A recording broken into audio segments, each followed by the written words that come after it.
Get $5 off any Circle K car wash package when you purchase $35 or more of premium high-performance fuel. Conditions apply. See stores for details. Circle K. Take it easy. Pushback and investigations by Border Patrol officials after the latest claims about migrant conditions and the conduct of agents. U.S. Customs and Border Protection is investigating a reported private Facebook page containing jokes about migrant deaths, sexist memes, and attacks on Latina lawmakers. CPB Deputy Commissioner Robert Perez says the agency is taking the allegations seriously. This is not representative of the 60,000 men and women of this agency. Perez also pushed back on claims from Democratic Representative Alexandria Ocasio-Cortez that migrants are being told to drink from toilets, saying fresh water is provided to everyone in their care. Fox's Rachel Sutherland in Washington. Some of the most powerful corporations in America are giving the nation's highest court their opinion on a closely watched case. More than 200 companies have a message for the Supreme Court, which hears arguments this fall on whether the Civil Rights Act of 1964 protects gay and transgender people from workplace discrimination. Amazon, Coca-Cola, Disney, and Nike, some of the signers of a friend of the court brief, arguing for a uniform federal rule to protect LGBTQ employees equally across all 50 states. The Trump administration disagreeing that job discrimination on the basis of sexual orientation and gender identity is protected under federal civil rights law. Lillian Wu, Fox News. It's apparently never too late to return an overdue book, even after nearly 5 decades. A California man finding a book in a storage box that he had borrowed 47 years ago from a library in Hawaii where he was living at the time. So while vacationing in Hawaii recently, he returned it with a letter explaining what had happened and a new copy of the book to replace his old damaged one. And he doesn't even have to pay a fine. Again, stocks finish higher, oil prices down nearly 5%. I'm Lisa Brady. This is Fox News. Business travel just got easier. Take your data plan with you for only $10 a day to all 17 Data2Go destinations. Never worry about additional data roaming charges when you go where your business needs you. The US, China, Thailand, and so much more. Have the assurance you need to check emails, surf the web, and stay connected. Call 688-2677 today to make sure your account is Data2Go ready. Docomo Pacific. Better together. KFC has finally answered the world's most important question. What came first, the chicken or the egg? And the answer is both. Introducing KFC's KFC AM, their new Southern and local-inspired breakfast. AM-loaded platter with chicken fried rice, waffles, and Colonel's chicken congee. KFC also has your all-time favorites, AM chicken and egg wraps, Southern biscuit and sausage sandwich, and hash browns. So for finger-licking good mornings, AM will never be the same at KFC. KFC, it's finger-licking good. GPSI Guam is a professional services company that is a registered contractor for the federal government. They're an SBA, 8A, and Hub Zone certified SDVOSB, providing program/project management, administration, technical support, logistics, and commodities. Find out more about GPSI and how they can help you today. For large prime companies, contact GPSI if you need assistance in meeting your small business subcontracting goals at 477-3058. They'll be happy to assist.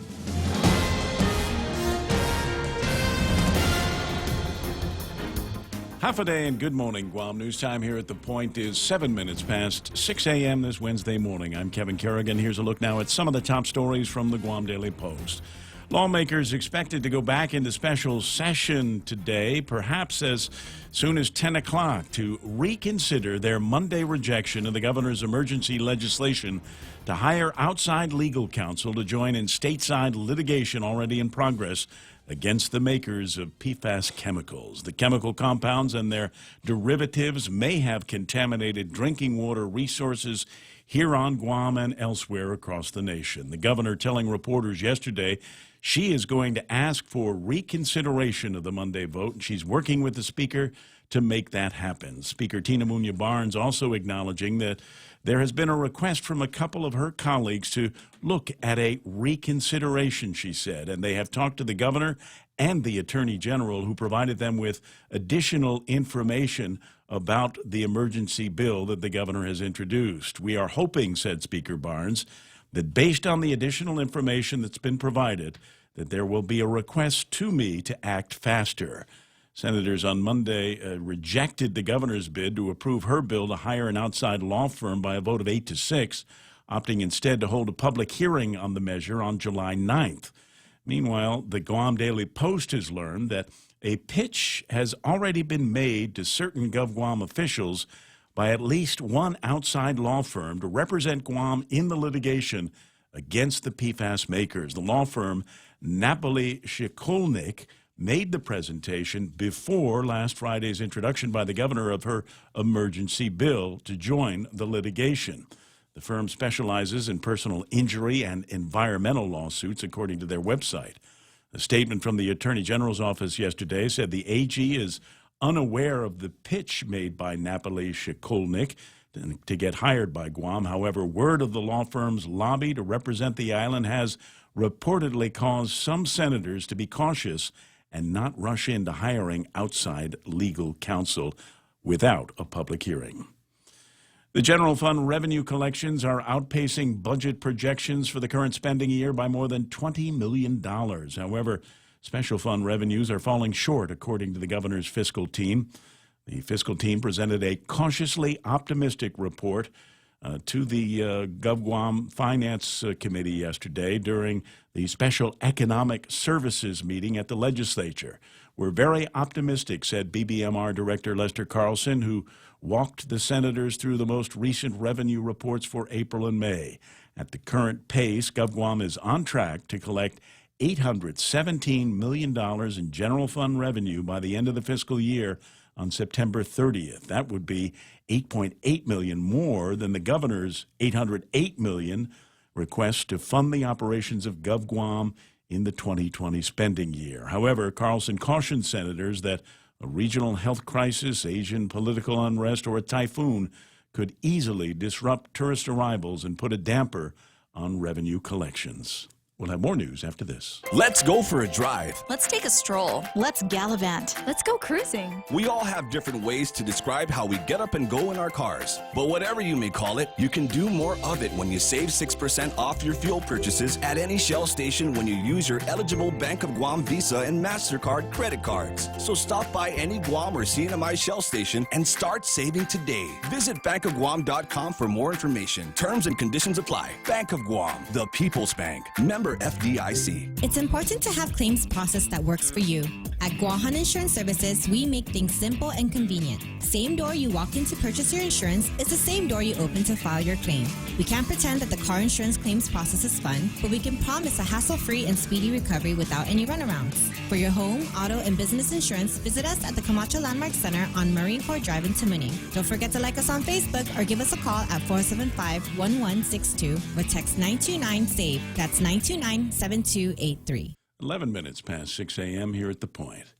Guam police have arrested 5 people on suspicion of selling drugs out of their Dedido home. Police executed a search warrant yesterday at the home that reportedly served as a neighborhood drugstore for meth users where customers would come and place their orders, according to court documents. Officers confiscated about 5 grams of meth during the raid. Arrested were 28-year-old Jarek Arandanas. A glass pipe with meth residue and a baggie containing the drug were found inside his vehicle. Also arrested were 61-year-old Madonna Magulflor, 37-year-old Romel Gonzalez, 46-year-old Miguelito Bataclan, and 48-year-old Ronald Bayon. They're all facing charges of possession of a Schedule II controlled substance with intent to deliver.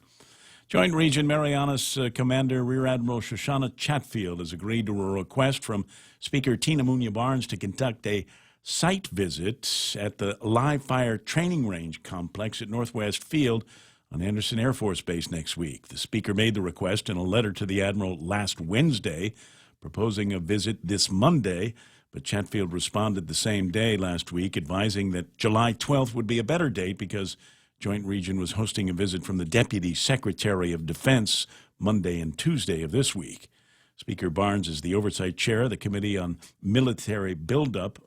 Last week, she was among 13 senators to endorse a resolution calling for an indefinite pause in the construction of the firing range complex. The senators had expressed concern that artifacts found at a number of recently discovered sites were threatened.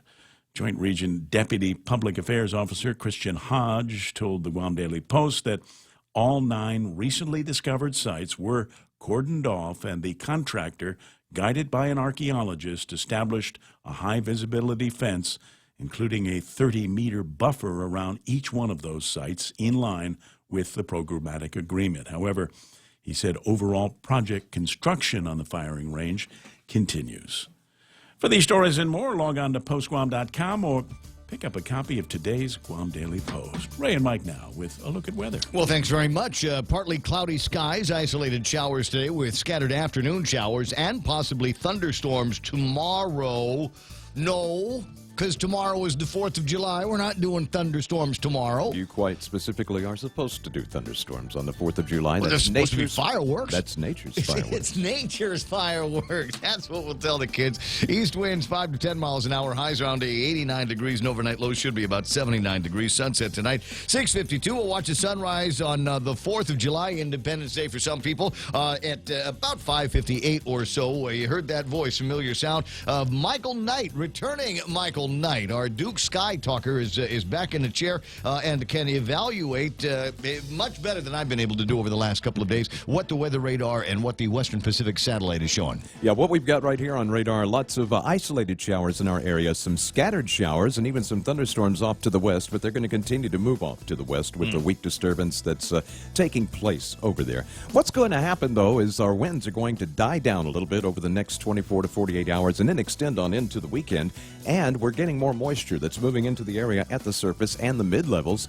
When this happens, and especially when the winds get light, you don't have anything to push those showers on across, and then you get the heating that builds up over the island itself, and that creates lift in the atmosphere. It lets the air rise, and when it does, it rises up higher and higher and higher, and that's when we get those thunderstorms, and then mainly they impact the west side of the island. So maybe some of that today, they're saying more a chance of that happening tomorrow, Friday, and through the weekend. And the satellite show, we can see no major weather situations in our area really to affect us. I'm trying to see where we are. We're right here. in the middle. This is the graphic from Pirates Cove. Okay, so we should be dead smack in the middle. Right on. So we got a little blobbage off to the east. That's nothing, and you can see all the stuff off to the northwest and west. Again, we're kind of in the clear spot. So isolated showers for today, maybe a possible thunderstorm. Better chances for thunderstorms starting tomorrow. That's annoying me. Sorry. No. Tomorrow is supposed to be grill marks time. Yeah. Yeah, I mean, it will for the most part. Early in the day, it'll be great. Once we get to probably around noontime, when you start reaching peak heating of the day, that's when those thunderstorms are probably going to start developing. Gotcha. Well, the good news is it'll keep the house cool and keep the air conditioning bill down a little bit. 6:15 in the morning. Plenty more. Yes? I was just going to say, if you want the grill marks almost guaranteed, east side of the island to be the place to do it because the showers develop over the island, move west. Oh, I see. Yeah. So get on the eastern side, on the Pirates Cove side. Exactly. Okay, gotcha. 6:15, and that's news and weather together brought to you by Bank Pacific, where others put branches, they place roots. Let's see now. Fast, easy, affordable. That's the best way to describe my home loan at Bank Pacific. Fast, because we give quick decisions. Easy, because we've cut back on the paperwork. Affordable, because today's home loan rates are still so low. So see us today to refinance or consolidate, or to buy or build your new home and save yourself some money. Bank Pacific, where others put branches, we place roots. Equal housing lender, member FDIC. Viva Bank Pacific. Like the way the guy says that, got solar with battery storage available to Guam homeowners with Micronesia Renewable Energy. Call 632-2613 if you'd like a free consultation. Portions of the Ray Gibson Show brought to you by Ruby Tuesdays. Best starters, lunch, and dinners priced to please on a brand new Ruby Tuesdays favorite menu. Dips and wings, burgers and tacos, the steaks and salmon with toppers, and plenty more available for a limited time at Ruby Tuesdays on Guam. It's the summer of Jeep at Cars Plus. Maybe you haven't heard. I have. And they've got all your favorites on sale. We got the Compass, the Cherokee, the Grand Cherokee, but I know the one that you have in your head. When I say Jeep, you say Wrangler, and they got plenty of Wranglers in stock. 1.99% APR. You're going to love the maintenance package they've got on this, so try it out today at Cars Plus up in Mighty. And finally, The Point morning broadcast brought to you by APL, American President Lines. Global presence with a global presence with a local home. I get it. The Ray Gibson Show. Morning talk that matters. Call Call now. 888-TALK. That's 888-8255.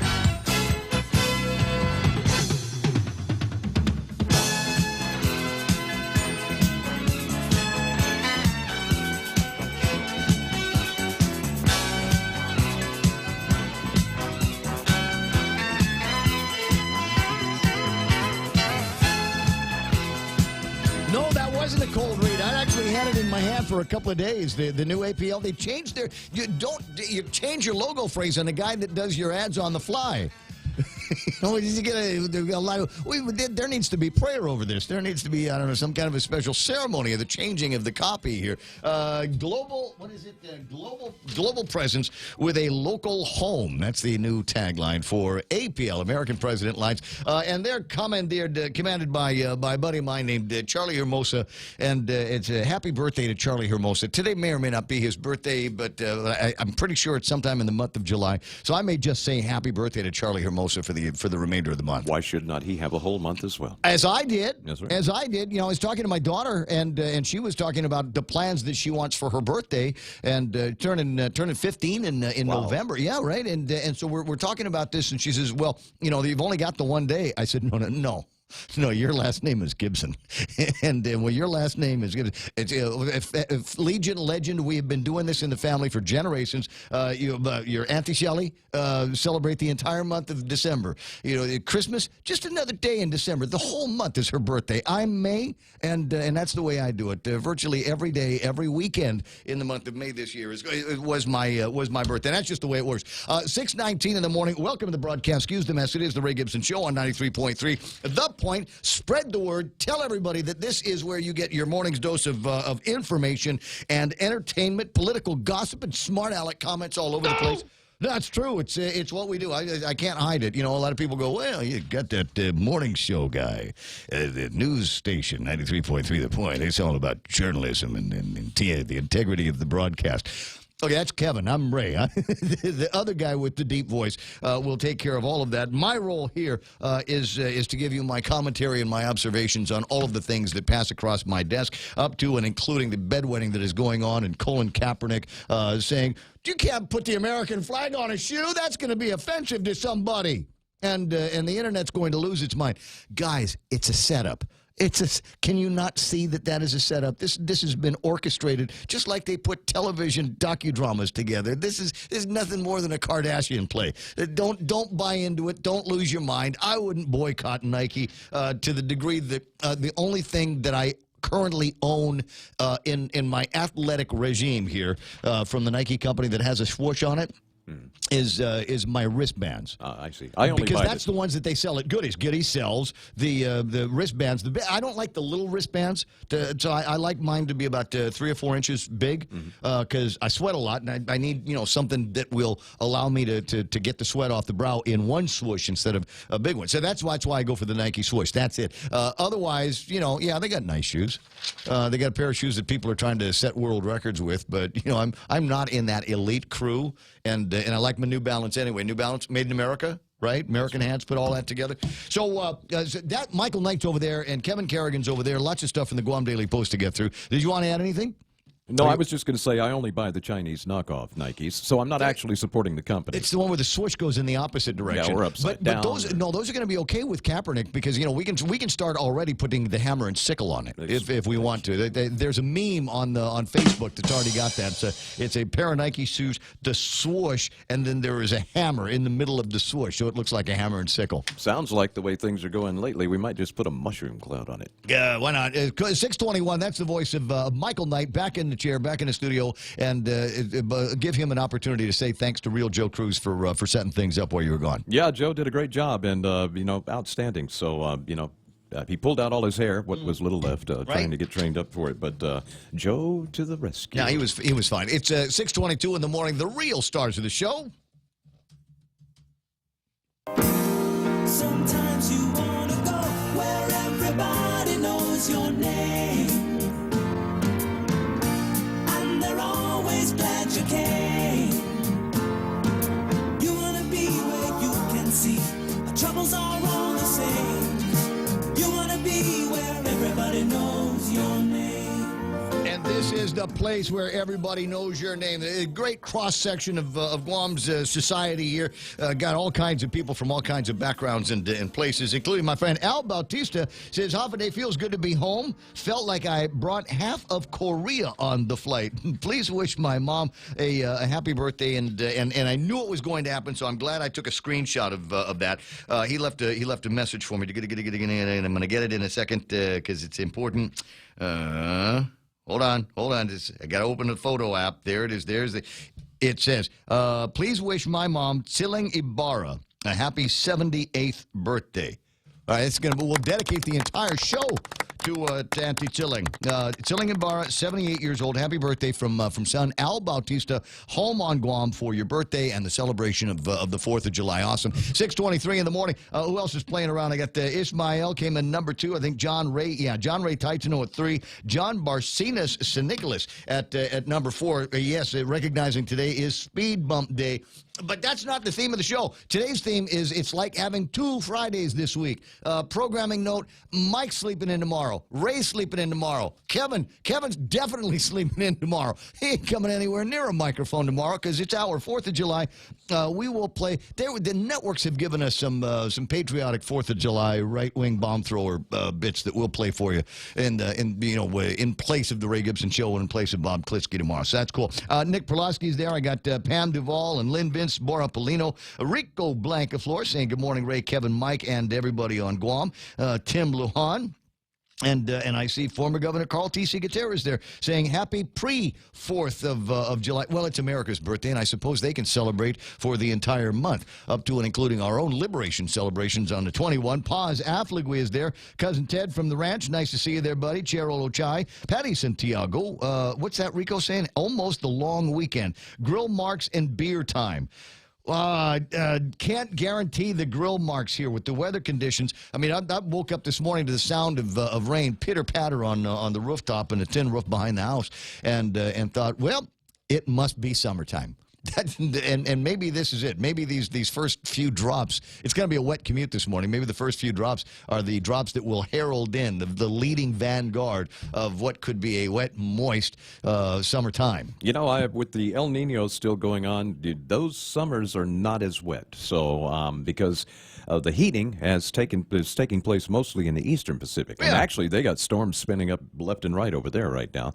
And so it tends to dry out our section of the Western Pacific. That's the effect of the El Nino. That's why we have the droughts and the other problems with the El Nino. Gotcha. Well, so, I still think that there's the possibility, because you never know with Guam, the possibility that it could be one of those. I think liberation. I got a note from a friend of mine who's coming back to Guam, going to be here for a couple of weeks. It's going to get crazy, right? Just going to let you know. And she's like, well, what should I do about the parade? And I said, what do you mean? She says, well, where do I go?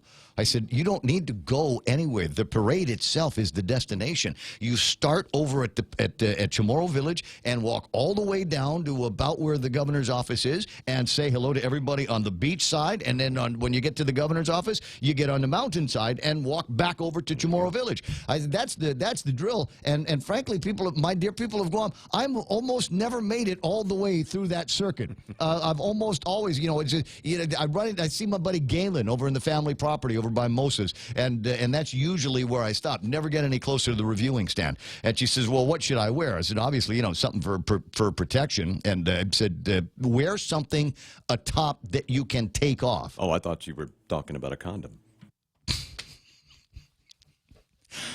Maybe liberation parades may be that way here. I don't know. I haven't had a chance to actually enjoy one yet. I've been working every single time. Well, maybe this year. Greg Karabrock's online. Joe Cruz, the real Joe Cruz online. Charlene Marcia. So, Pretty Kitty Cat, Catherine Cruz Norton's online. Smug Wimps there. Tony and Ed and Pinko. Ada. Eunice Mendiola. Huffick. Vivian Cunningham. Ken LG says, read The King of Torts by Grisham.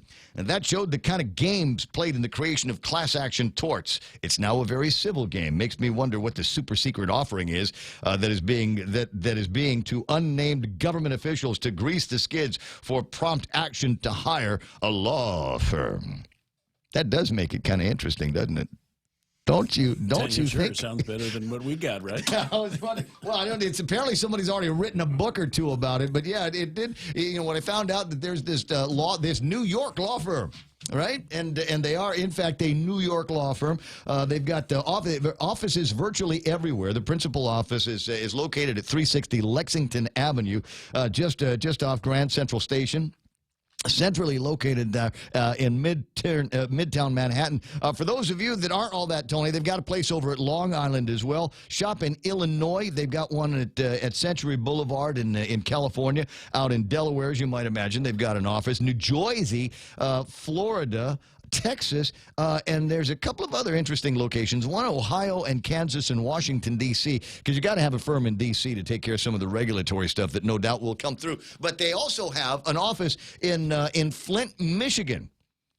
Conveniently located between I-75 and the UAW freeway. The office located was created to assist Flint residents with their claims in the Flint water crisis. Is that where Guam is headed with this PFAS? Is that what they're doing? Are they pressing their shoulders into Guam, saying, "Hey, we got experience dealing with Flint and getting people some dough"?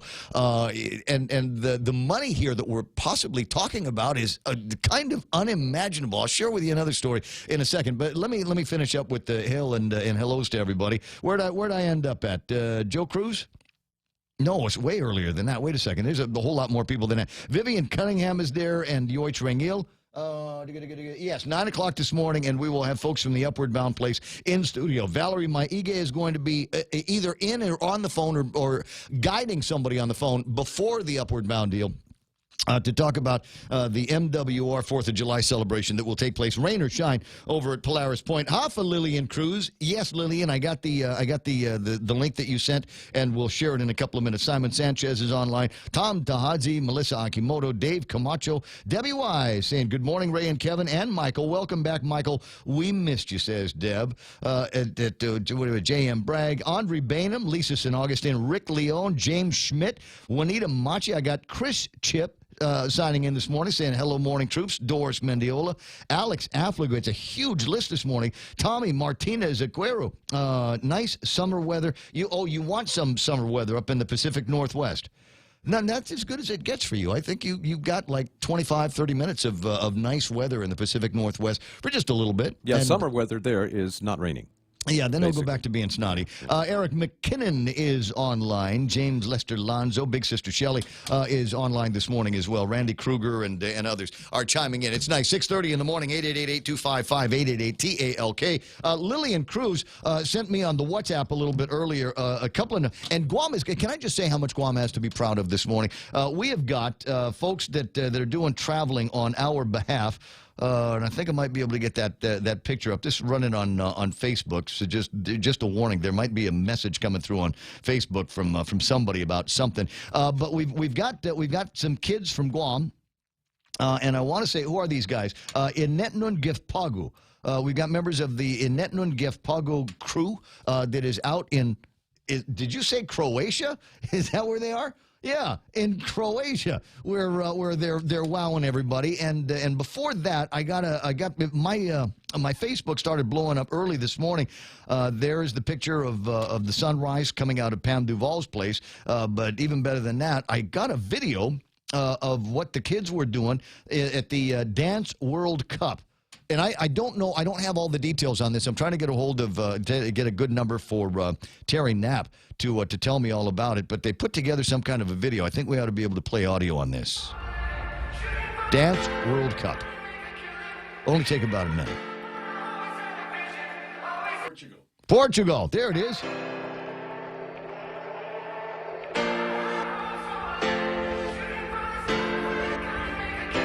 It's my favorite song, by the way. They're playing in the background.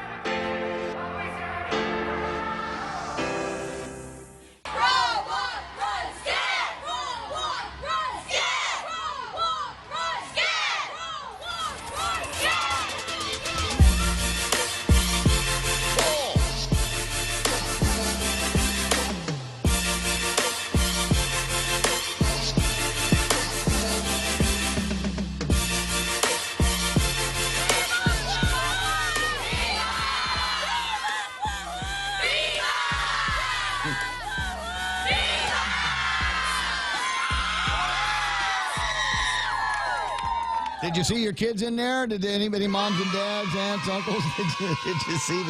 Did you see them in the deal? I think I've got some stage videos that I can play for you as well a little bit later on. But the Skip kids are out there and going to bring back another plane load of trophies from their competitions off island. That video came to me from Phil Flores, is in Bank Pacific. Phil Flores. So you never know who are going to be the biggest fans or the most interested to see what's going on with the Skip Entertainment Group. So, well, like I said, I'll see what I can get to bring them back up. So, like I said, today is like the first of 2 Fridays that we get this week, and all of the Friday rules apply. There is going to be no frowny faces today on the program. There might be a couple of things that might get you to raise an eyebrow, or what we've been referring to it lately is making your eyebrow go all klitsky.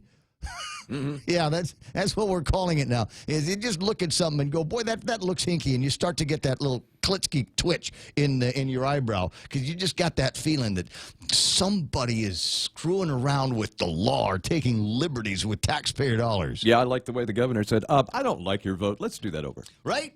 That's interesting. We got all kinds of stuff to talk about there. 6:33, almost 6:34. Kevin Kerrigan now has got headlines lined up for us from the Guam Daily Post.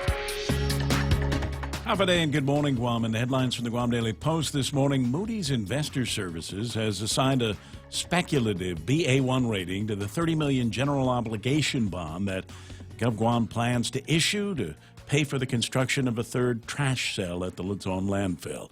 The Ba1 rating is the highest rating that Moody's gives to speculative grade bonds. The outlook for the offering is stable. Ba1 bonds are still judged to have speculative elements and a significant credit risk. The rating agency cites a number of positive and negative factors affecting the Guam economy for its decision to assign that speculative grade to the bond offering. Chief among the concerns is Guam's small and concentrated economy and significant accumulated general fund deficit. On the positive side, Moody's says GovGuam's financial position has stabilized as a result of last year's tax increases, which offset the loss of income tax revenue triggered by federal tax cuts enacted in December of 2017. A 24-year-old John Jr. Pangilinan facing multiple charges after allegedly violating a court order to stay away from a woman when breaking into her home and injuring her on 2 separate occasions. The woman filed a complaint with the Lacania precinct last week, saying Pangilinan showed up at her home as she was leaving, began following her until she reached her destination. Later, when she returned home and walked inside, he was there waiting for her. She says he pushed her to the ground and trapped her, slapping her with one hand and putting her hand around her throat, strangling her, according to court documents. On Sunday, the woman again reported to police that Pangilinan returned to her home, was sitting on her bed when she woke up. She tried walking out of the house to call police on her cell phone, but she says Pangilinan grabbed the phone from her, pulled her back into the home, threw her to the floor, and took the cell phone and left. Pangilinan's been charged with 2 counts of home invasion, 2 counts of burglary, family violence, and 2 counts of violating a court order. Former State Historic Preservation Officer Linda Uggan making her first appearance before the Guam Civil Service Commission yesterday afternoon. She's being represented by Guam Federation of Teachers Union Representative Robert Koss, who has appealed her termination to the CSC. Uggan was fired June 19th by Parks and Rec Director Richard Ibanez. Assistant AG Donald Lawrence appeared on behalf of Ibanez yesterday. Both sides were advised to complete a case management report establishing civil service jurisdiction, the prospects for settlement, and a description of the adverse action. The appeal cannot advance until the case management reports have been filed. Koss says that Uggan has told him that she was fired in retaliation for her opposition to the military buildup. Yesterday's hearing lasted less than 10 minutes. The next hearing date is set for July 16th. For these stories and more, log on to postguam.com or pick up a copy of today's Guam Daily Post. I got 637. That's iConnect time. Swing by or call iConnect and ask them about great rates, great packages they can put together for you that more line up with how you use your telecommunications. I mean, why spend all the money for bandwidth you ain't using? 888-8888. Building a business is tough work. Big or small, Nanbo Insurance has your business covered. Nanbo takes the guesswork out of coverage to protect your investments. Over the years, Nanbo has worked with businesses of all sizes businesses from large hotels to small businesses. Nanbo Insurance will be your best asset. With Nanbo, you can also save big when you bundle up and insure your car, home, motorcycle, or business. Enjoy great savings, up to 50%. Visit nanbo.com or call 477-9754 for more details. Is that your own or is that my own? Go get your own Wendy's Berry Burst Chicken Salad with fresh berries and feta and grilled chicken made fresh every day at Wendy's. Valley Finance has been serving the people of Guam since 1959, and they'll continue to be there for you in the years to come. Whether you're looking to get a personal loan for that summer vacation or paying off those long overdue bills, Valley Finance has got you covered. Apply for a personal loan from $1,000 up to $3,600 by calling Family Finance in Agutya at 475-4545, Upper Tumon at 647-5626, or in Dededo, 633-4473. Family Finance, serving the people of Guam since 1959. Well, that is interesting. 888-8255-888-TALK. An interesting video from Jimmy Moylan I'll share with you in a second. But first, I got to tell you about what's happening in the weather. Sorry, not weather. Traffic. There it is. Pull up the traffic gizmo, Ray, and find out where there's any traffic happening on Guam anywhere this morning. Nowhere. It already looks like the 4th of July. Might see a little bit of traffic in the Upper Tumon area and at the intersections over at the airport, and that's just because there's a lot of people flying in and out around this time of day, and Korean tourists hitting the Guam roads for the very first time. Which way again is Tumon? Down in that direction, buddy. Southbound Marine Corps Drive over by 76 Circle K and the Napa area. That's over in Anigua. You might see some traffic moving through there a little bit slower than normal. And then all the way down to Navy, Big Navy. And is there anything happening there? Nah, it's all quiet right now. That's right now traffic here on the point. Hey, welcome to this Subway ad for the new club collection. How do you want it? I'll take a book club. Absolutely. So, last week we sunk our teeth into Subway's meaty new release, the Steak Club. I didn't finish it yet. Oh, not again, Sandra. This week, it's the new Southwest Chicken Club, also by Subway. No spoilers, but there's a tasty twist. Jalapeno cheddar bread and guacamole? Sandra, get out. Subway, make it what you want. Good ending. Limited time only at participating restaurants. Rediscover talk radio here. Your FM News Talk Superstation. This is The Point.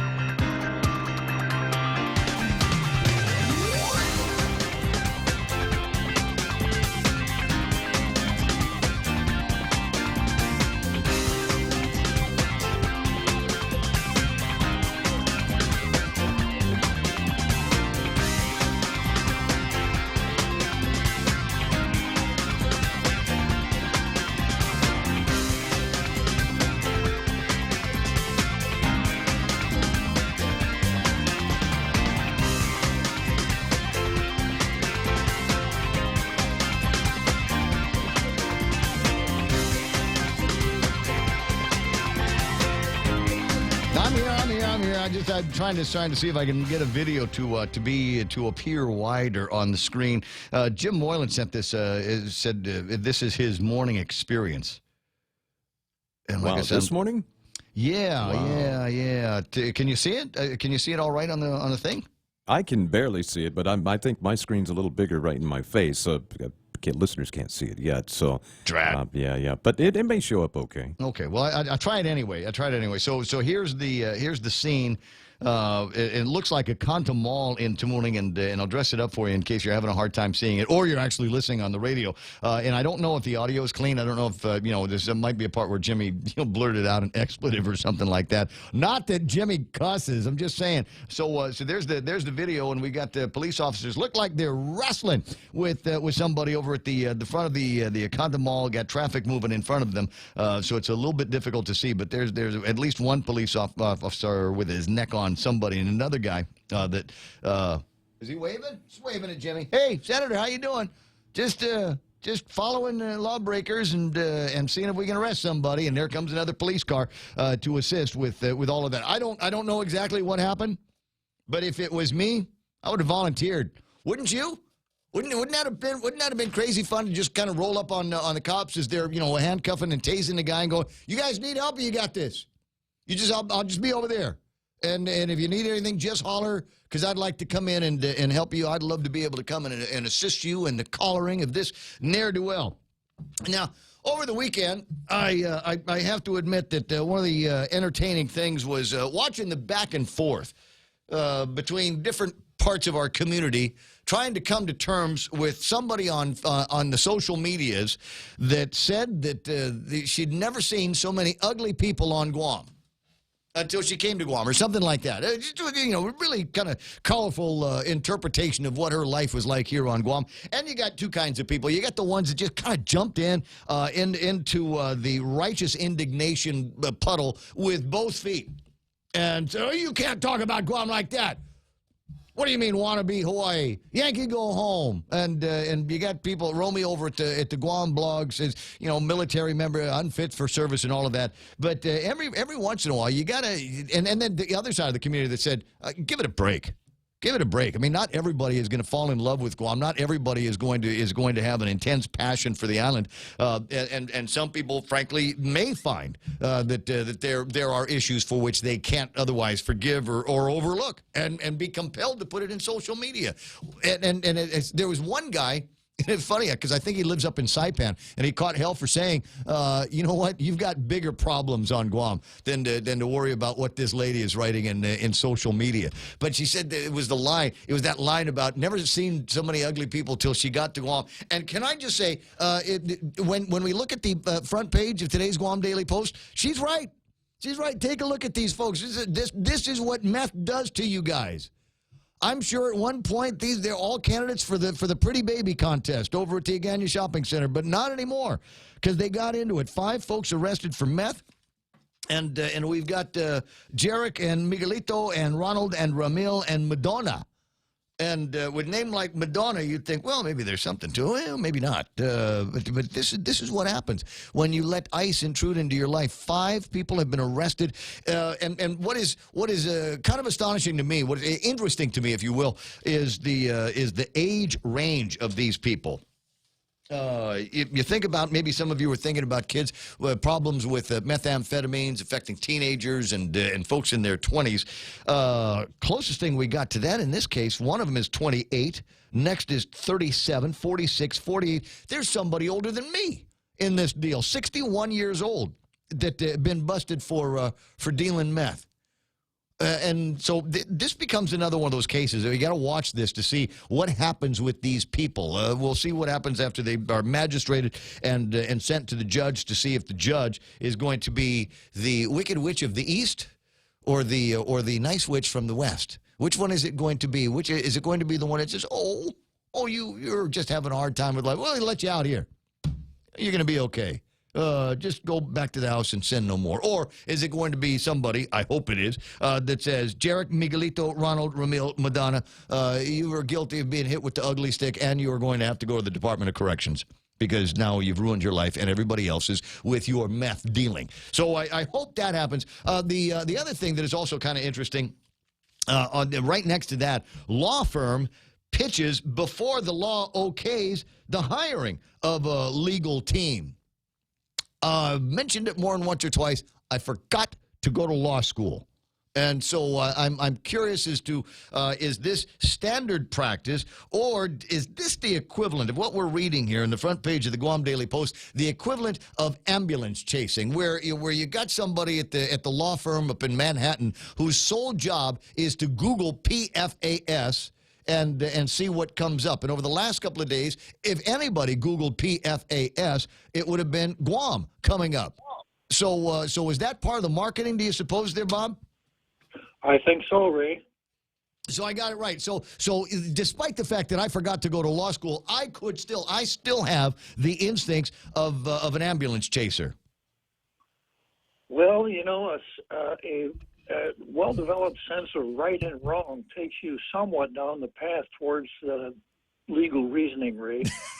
I'll work on developing that over this long 4th of July. Okay. Listen, I'll be able to recognize wrong. I just might not be able to do anything about it. Well, that takes you a couple steps farther down the path. Even better then, huh? Well, if I'm looking some of this questionable time I'll be spending this weekend will be people of the JD background. So we'll see what happens. But there's a lot at stake, so you can imagine that it might be worth putting somebody on PFAS Google duty, right? Absolutely. And especially when we're dealing with what's called multi-district litigation, meaning that plaintiffs could come from anywhere in the country. And I was asking the question in my head yesterday, why is this such a big deal? Why is it that Auntie Lou and a couple of people over at the legislature are hell-bent on calling the legislature into session? What are they working on? For the third time now, they're trying to get the legislature into special session to review the legislation. Okay, second time, the governor is forcing the issue up at Adelup to get the legislature into a position where they can review some legislation that would provide the authority for the attorney general to join this lawsuit before the door closes in August. Yeah, so I was trying to justify that, trying to figure out how much money is at stake. So here's a story from, where is this, 2017, February. DuPont Chemours to pay $670 million over PFOA suits, 670.7 to settle 3,550 lawsuits related to the release of PFOA in a variety of locations. That's a lot of money. Yeah, when you're talking about these big chemical companies, they certainly have litigation possibilities because they're very wealthy. They have a lot of assets, a lot of income, and they haven't the basis for the suits haven't been around for hundreds of years. Right. So they're almost like untapped wells. Nice. I'm glad that you put that in there. That was nice. I get it. Untapped wealth, but be careful. They might have these PFAs in them. Exactly. So, there haven't been suits based on these kinds of chemicals for the last 30 or 40 years. So the well hasn't been drained. Mm-hmm. It's still an untapped well, regardless of what kind of chemicals might have been used in the water in the well. In fact, the greater the chemical concentration, the more valuable the well. I imagine it must be. Now there is, and I think Tina Rose had sent out some paperwork the last couple of days talking about her findings or their experiences with the PFA and O's that we've got here. Simon Sanchez on the radio yesterday talking about, we know of a couple of wells that tested higher than they should have, but they were shut down. Yeah, I heard Simon give a pretty clear explanation yesterday that they found 3 wells, they shut them down and took appropriate action. So, according to the Attorney General, we've known about the PFAS since 2015. Obviously, the Waterworks has dealt with them. Mm-hmm. And according to PNC News, some public officials knew about this as long ago as March. So it's interesting that if they've known about it since March, why are we just now going into this rush, hurry? Yeah, so it's the old saying, your lack of preparedness does not constitute my emergency. It's kind of the framework we're in right now, I think, that, somebody or somebody's let it go too long, and now we're afraid of missing the deadline, so we got to go into panic overdrive and do away with public hearings in order to get our ticket into the ballpark. And right. That's basically what we're talking about. I'm curious about something, Noah. To what degree? I mean, if we join this lawsuit, multi-jurisdiction lawsuit, I think it's North Carolina or someplace where that's going to be tried. Is there a connection though that can be made? I mean, at some point somebody's going to have to show damages and then figure out how much that's going to be worth to the territory of Guam. At what point though does some place like GWA become exposed, or do they? I mean, if they, is there a way that this might infect GWA and cause them to be exposed to a local class action? Well, potentially, it's possible if liability is established in the multi-district litigation, that could be a stepping stone towards bringing some kind of an action against GWA or maybe the government of Guam. Right.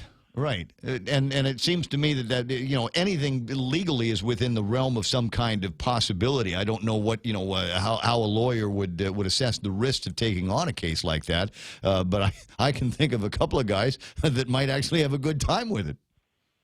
Yeah, that's true, Ray. So there is, I suppose, something that we need to be prepared for down the road. Is there could be a windfall of cash that comes into the government of Guam that because of our experience with these PFAs, but it could also lead to the exposure of the government of Guam or GWA, an entity of the government of Guam, because they were allowing it in their systems. Yeah, I think probably the key here is going to be how much GWA knew and when they knew it. Like I said, when I start talking about a case like this, you've probably already got the names of 2 or 3 lawyers in your head that are here on Guam that would go, hey, yeah, that does sound like a good idea. Well, and cases like this do tend to attract out-of-town jaspers in pinchback suits to come in and get involved in the litigation too. Are you talking about carpetbaggers? Don't say carpetbaggers. No, I don't use that word very often since the governor co-opted me on that one. Moving from there into the conversation, and obviously I'm sure that you expressed in fact, I thought I heard some of it yesterday, expressing disdain over the ham-fisted method by which Adelup seems to be forcing the issue on the legislature. Absolutely, and the good news out of the whole thing was that I think we've immunized ourselves against the surprise action of the legislature without public hearing. I think people got burned so bad back in November 2014 of the salary grab that senators are very, very cautious about going forward without public hearings, which is the way it should be. If there's at least one rule that they should live by, that's one of them. I suppose, is there room in here for a conversation about an ethics violation somewhere? Or is it too early for that? On the part of anybody. I'm just thinking, the governor's office for trying to force this, or the possibility that there might be some link between this Napoli Shikolnik outfit and somebody here on Guam.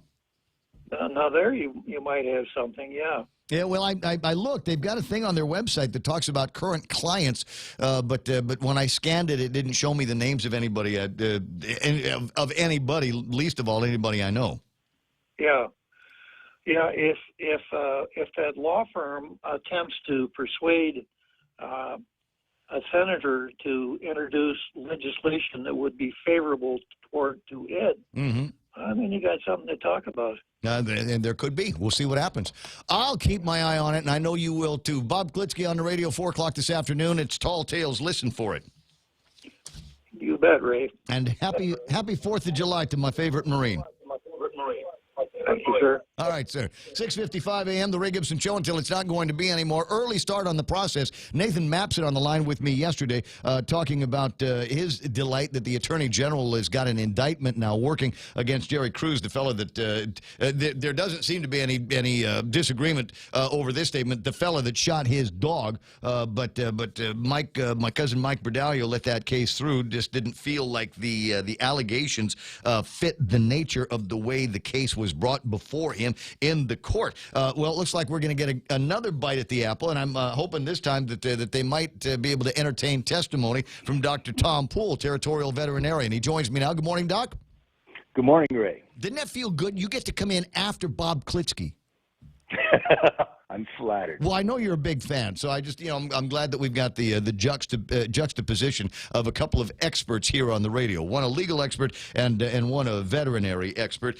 Do you suppose that the testimony that you might be able to provide based on, I believe, your autopsy of Pugwa about a year ago will be able to sway a judge and a jury in order to get something on this indictment? I certainly hope so, Ray. The first thing I want to do is to offer my appreciation to Attorney Assistant AG Jeremy Kemper, who has been the person who has doggedly, no pun intended, pursued this because Judge Bordalio ruled narrowly and oddly in favor of the defendant based on the wording of the indictment. And so Jeremy said, fine, we'll do it again. And he has. And so I certainly hope that we get a more just outcome this time. Based on the testimony I anticipate hearing from you, I think you'll be more than complete in describing the way Puga was killed as an act of cruelty. Well, I think what if I understood, and I wasn't there, but if I understood, the judge ruled that it hadn't been established that Puga suffered. Well, I mean, the wounds shot with a gun.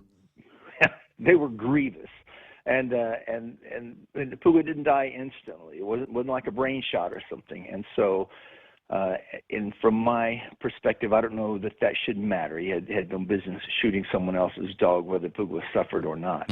But Puga absolutely did suffer, and Puga didn't die instantly, and those were grievous wounds. And so, I hope that a jury will establish that. I hope a jury establishes it. I hope that there is a strong message that is sent out in terms of penalties, because I think animal cruelty is a problem here on Guam. And there's so many different versions of it that we see, and I think maybe this could help reset the idea that these aren't just some kinds of beasts of burden and security that you put out. They are members of the family, and they've got spirits, if you will. I absolutely agree, Ray, and I think that we have to establish that anything that can suffer has the right to be free of that suffering to the greatest extent possible. That it doesn't mean that we can't eat meat. I'm a huge carnivore. It just means that we have to do the best job we can at it. And this has nothing to do with any of that. I'm one of those guys. Catch a snake at the house, dispatch it quickly. Don't play with it. Don't make it suffer. You don't like snakes. I don't like snakes. Get the sharpest machete you have and put it out of our misery. But don't play around with it. Talk to you pretty soon, Doc. You have a terrific day. Happy 4th of July to you and the fam. You too, Ray. Thanks very much. Always fun, always interesting talking with you. 888-825-5888-TALK is the telephone number. Hit me on the WhatsApp, 988-5874. Got cool videos to share. Shoot them horizontally, not vertically, so I can play them better on the Facebook Lives and all of the other places that you watch the show. Fox News Live is coming up next. On the other side of that, Kevin Kerrigan with a look at all the big stories that we're going to be talking about this morning on The Ray Gibson Show on 93.3 The Point.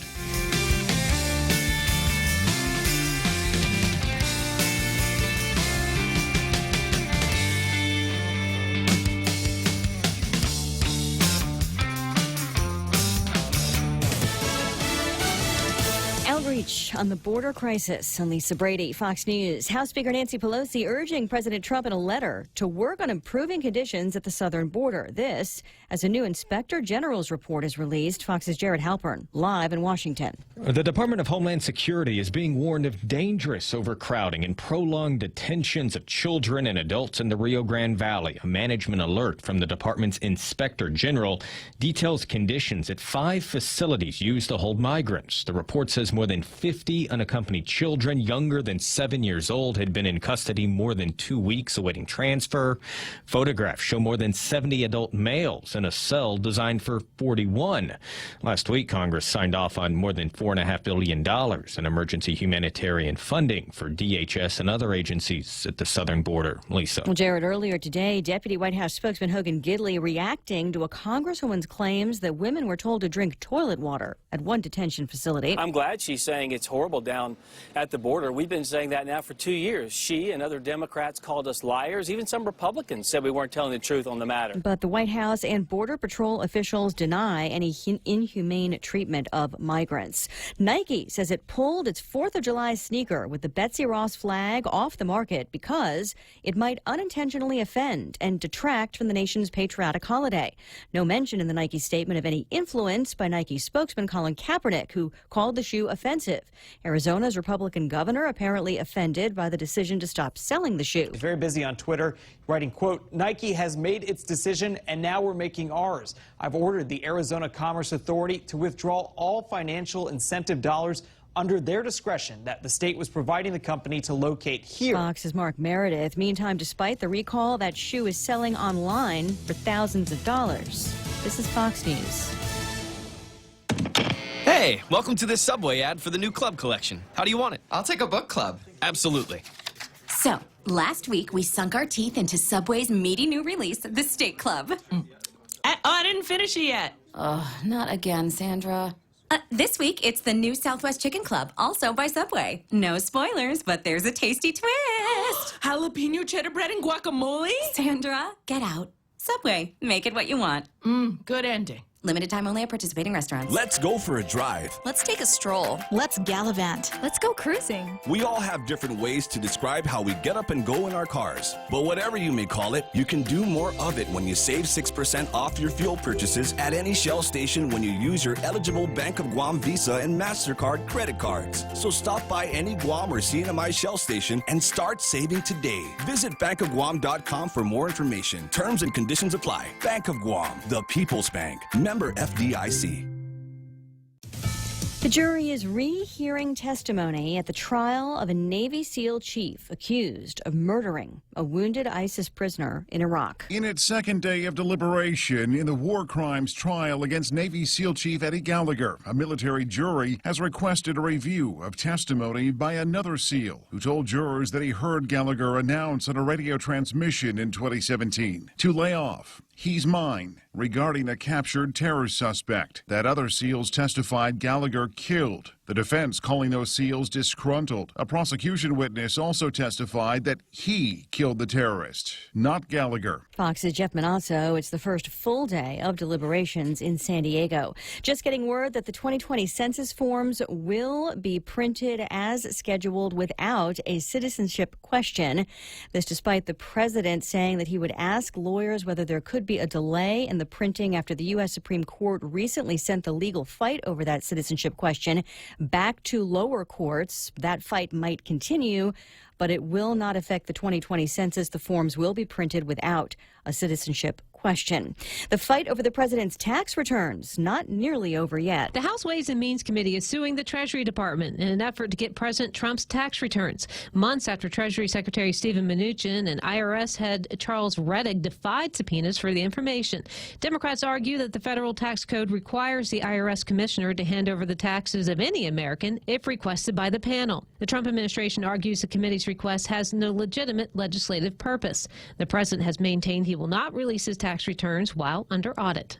In Washington, Rachel Sutherland, Fox News. At soccer's World Cup, Team USA advancing to the final. The U.S. beating England 2-1 in a semifinal just a short time ago. They'll face either the Netherlands or Sweden. And Lisa Brady. This is Fox News. Valley Finance has been serving the people of Guam since 1959, and they'll continue to be there for you in the years to come. Whether you're looking to get a personal loan for that summer vacation or paying off those long overdue bills, Valley Finance has got you covered. Apply for a personal loan from $1,000 up to $3,600 by calling Valley Finance in Agutya at 475-4545, Upper Tumon at 647-5626, or in Dededo 633-4473. Family Finance, serving the people of Guam since 1959. Business travel just got easier. Take your data plan with you for only $10 a day to all 17 Data-to-Go destinations. Never worry about additional data roaming charges when you go where your business needs you. The US, China, Thailand, and so much more. Have the assurance you need to check emails, surf the web, and stay connected. Call 688-2677 today to make sure your account is Data-to-Go ready. Docomo Pacific. Better together. Building a business is tough work. Big or small, Nanbo Insurance has your business covered. Nanbo takes the guesswork out of coverage to protect your investments. Over the years, Nanbo has worked with businesses of all sizes, from large hotels to small businesses. Nanbo Insurance will be your best asset. With Nanbo, you can also save big when you bundle up and insure your car, home, motorcycle, or business. Enjoy great savings, up to 50%. Visit nanbo.com or call 477-9754 for more details.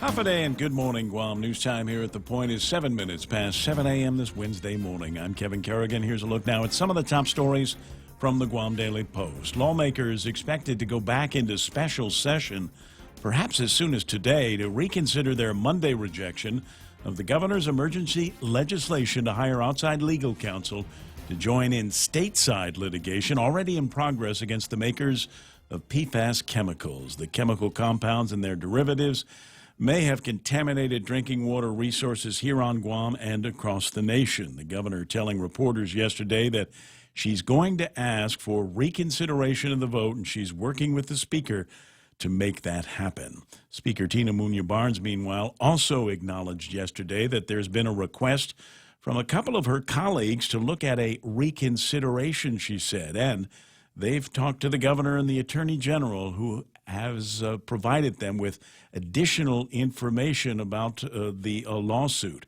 We're hoping, said Speaker Barnes, that based on the additional information that's been provided, that there will be a request to me to act faster, she said. Senators on Monday rejected the governor's bid to approve her bill to hire an outside law firm by a vote of 8-6, opting instead to hold a public hearing on the measure on July 9th. Meanwhile, the Guam Daily Post has learned that a pitch has already been made to certain GovGuam officials by at least one outside law firm to represent Guam in the litigation against the PFAS makers.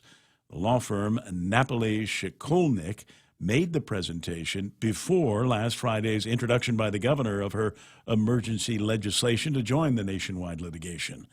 The law firm specializes in personal injury and environmental lawsuits, according to their website. A statement from the Attorney General's office yesterday said the AG is unaware of the pitch made by Napoli Shikolnik to get hired by GovGuam. However, word of the law firm's lobby to represent the island has reportedly caused some senators to be cautious and not rush into hiring outside legal counsel without a public hearing on the bill first. Moody's Investors Services has assigned a speculative Ba1 rating to the $30 million general obligation bond that GovGuam plans to issue to fund the construction of a third trash cell at the Luzon landfill. The Ba1 rating is the highest rating that Moody's gives to speculative grade bonds. The outlook for the offering is stable. Ba1 bonds are still judged to have speculative elements and a significant credit risk. The ratings agency cites a number of positive and negative factors affecting the Guam economy for its decision. Chief among the concerns is Guam's small and concentrated economy and significant accumulated general fund deficits. Moody's ratings rationale specifically cites Guam's debt levels, which, while below those of other territories, are significantly above U.S. state medians. On the positive side, Moody's says the government of Guam's financial position has stabilized as a result of last year's tax increases, which offset the loss of income tax revenues triggered by federal tax cuts enacted in December of 2017. The report also mentions the generally positive economic trends and a good economic outlook for Guam. We'll have more news after this. Get a free Polar Pop any size when you fuel up on $35 or more of premium high-performance fuel. Conditions apply. See stores for details. Circle K. Take it easy. Get a free coffee any size when you fuel up on $35 or more of premium high-performance fuel. Conditions apply. See stores for details. Circle K. Take it easy. Get $5 off any Circle K car wash package when you purchase $35 or more of premium high-performance fuel. Conditions apply. See stores for details. Circle K. Take it easy. GPSI Guam is a professional services company that is a registered contractor for the federal government. They're an SBA, 8A, and Hub Zone certified SDVOSB, providing program/project management, administration, technical support, logistics, and commodities. Find out more about GPSI and how they can help you today. For large prime companies, contact GPSI if you need assistance in meeting your small business subcontracting goals at 477-3058. They'll be happy to assist. 11 minutes past 7 a.m. here at The Point. General fund revenue collections are outpacing budget projections for the current spending year by more than $20 million. However, special fund revenues are falling short, according to the governor's fiscal team. The fiscal team presented a cautiously optimistic report on the state of GovGuam's finances yesterday during the Special Economic Services meeting at the Guam legislature. We're very optimistic, said BBMR Director Lester Carlson, who walked the senators through the most recent revenue reports for April and May. At the current pace, GovGuam is on track to collect $817 million in general fund revenue by the end of the fiscal year on September 30th. That would be $8.8 million more than the governor's $808 million request to fund government operations in the 2020 budget year. However, Carlson cautioned senators that a regional health crisis, Asian political unrest, or typhoon could easily disrupt tourist arrivals and put a damper on revenue collections. Joint Region Commander Rear Admiral Shoshana Chatfield has agreed to a request from Speaker Tina Munoz-Barnes to conduct a site visit of the live fire training range complex at Northwest Field on Anderson Air Force Base. Speaker made the request in a letter to the Admiral last Wednesday, proposing a visit this Monday, but Chatfield responded the same day, advising that July 12th would be a better date because Joint Region was hosting a visit from the Deputy Secretary of Defense Monday and Tuesday of this week. Speaker Barnes is the oversight chair of the Committee on the Military Buildup. Last week, she was among 13 Guam senators to endorse a resolution calling for an indefinite pause in the construction of the Marine Training Complex. Senators expressed concerns that artifacts found at a number of recently discovered sites were threatened. However, Joint Region Deputy Public Affairs Officer Christian Hodge told the Guam Daily Post that all 9 recently discovered sites were cordoned off, and the contractor, guided by an archaeologist, established a high-visibility fence, including a 30-meter buffer zone around each site, in line with the programmatic agreement. However, he said overall project construction on the firing range continues. For these stories and more, log on to postguam.com or pick up a copy of today's Guam Daily Post. Ray and Mike now with some weather. I'm just thinking it in my head here. Maybe I'll save it. I'm just wondering if the legislature and the governor are beginning to feel the relationship becoming a little bit frayed over there at the ends, where you have the legislature that wanted the governor to sign off real quick on their calls to halt everything over at the construction. The governor said, "No, I support the military buildup. It's all right." And then the governor says, "Well, I need something from the legislature." Legislature says, "Yeah, we'll give it to you next week. Week after that, we're gonna have a public hearing first." I just wonder if it's starting to unwind a little bit there. Everybody say love. 7:14 in the morning. All right, weather, here it comes. Partly cloudy skies, some isolated showers today. There's scattered afternoon showers. Then thunderstorms are being predicted for tomorrow. I'm going to pray against that. It's against God's plans to have thunderstorms on the 4th of July, Michael. Winds east 5 to 10 miles an hour. Daytime highs 89 degrees, maybe hotter. Overnight lows about 79 degrees. Sunset tonight at 6:52. What do you got to say for yourself, sir? Yeah, it's funny because many places I've lived, actually, July 4th is the beginning of the summer monsoon. So it would only just serve It's to, just fitting, isn't it? That's just how it is, man, yeah. and what's happening here is the winds are going to die down a little bit over the next, couple of days. Starting later on tonight, and winds actually won't be that strong today, but I think we're lacking the amount of moisture we need. But we could find some thunderstorms today as well. But really for tomorrow, they're expecting some of those island effect storms. And what happens, you get moisture moving in the lower levels, moves over the heat of the island, and it gets lifted upward vertically. And when it does, it cools and forms into rain, and then it actually gets lifted up even higher because of the slow movement of these showers. And that results in thunderstorms, mostly along the western coast of Guam. So if you want to get those grill marks, best to hang out on the east side for the next few days. I think your chances will be better there. But in the midst of all that, we're still going to have these isolated showers kind of rolling through every now and then, and so you got a good chance of getting wet at any point in time. But looking at the satellite, we can see there really are no major weather systems in our area or coming our way. Got some stuff off to the west, which is going to continue moving off to the west, and we're just kind of in the middle there. But this has to do with moisture in the middle levels of the atmosphere increasing, which you can't really see on these satellite pictures. So that's just kind of the summertime thing, and that's what we can look forward to today, and I'm sure we'll have a few more days like that this Umbrella. year. Be ready for anything. I haven't looked outside. Is it still raining? No, sun's up. It's fine. Sun's up. At least right now, but that could change. It's 7:16 in the morning. That's news and weather together here on The Point. Let's see now. Fast, easy, affordable. That's the best way to describe my home loan at Bank Pacific. Fast because we give quick decisions. Easy because we've cut back on the paperwork. Affordable because today's home loan rates are still so low. So see us today to refinance or consolidate or to buy or build your new home and save yourself some money. Bank Pacific, where others put branches, we place roots. Equal housing lender, member FDIC. Viva Bank Pacific. All right, guys, time to go through the litany of people that sponsor the Ray Gibson Show, and I want to say thanks very much to the guys over at APL Global Presence with a local home.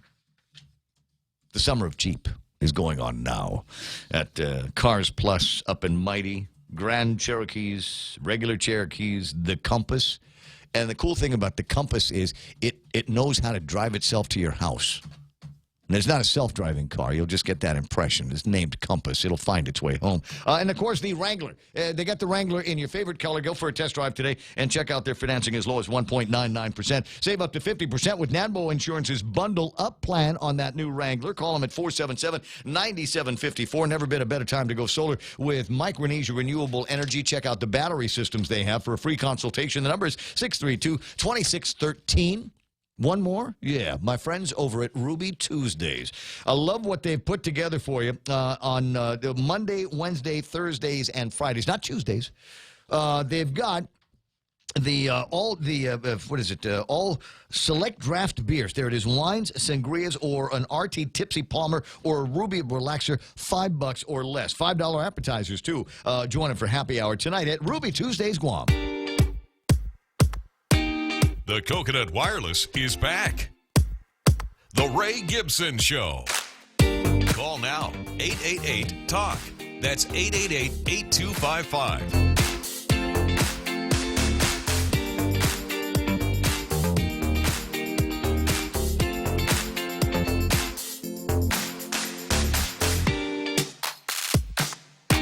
Studio time 7:18. Ray Gibson Show on 93.3 The Point. We'll take a look at what happened in the market. Jerry Roberts already lined up in the studio for his Wednesday version. It's only Wednesday. It'll feel like Friday because we're not doing frowny faces today. There's no frowny faces today, just like there aren't on Friday. And we've got, I think, a lot to celebrate up to and including the fact that, well, I don't know about you, but I'm not working tomorrow. I will still wake up early because there's a 6.7-mile run that the Guam Running Club has been doing for something stupid like 48 years. It is easily one of the longest scheduled events in the Guam Running Club calendar, and it is the Spirit of 76 run. You ran in the very first one, right? I did not run in the very first one. I only started running about 10 years ago, and that was because I thought if I didn't start doing something healthy, I was going to die.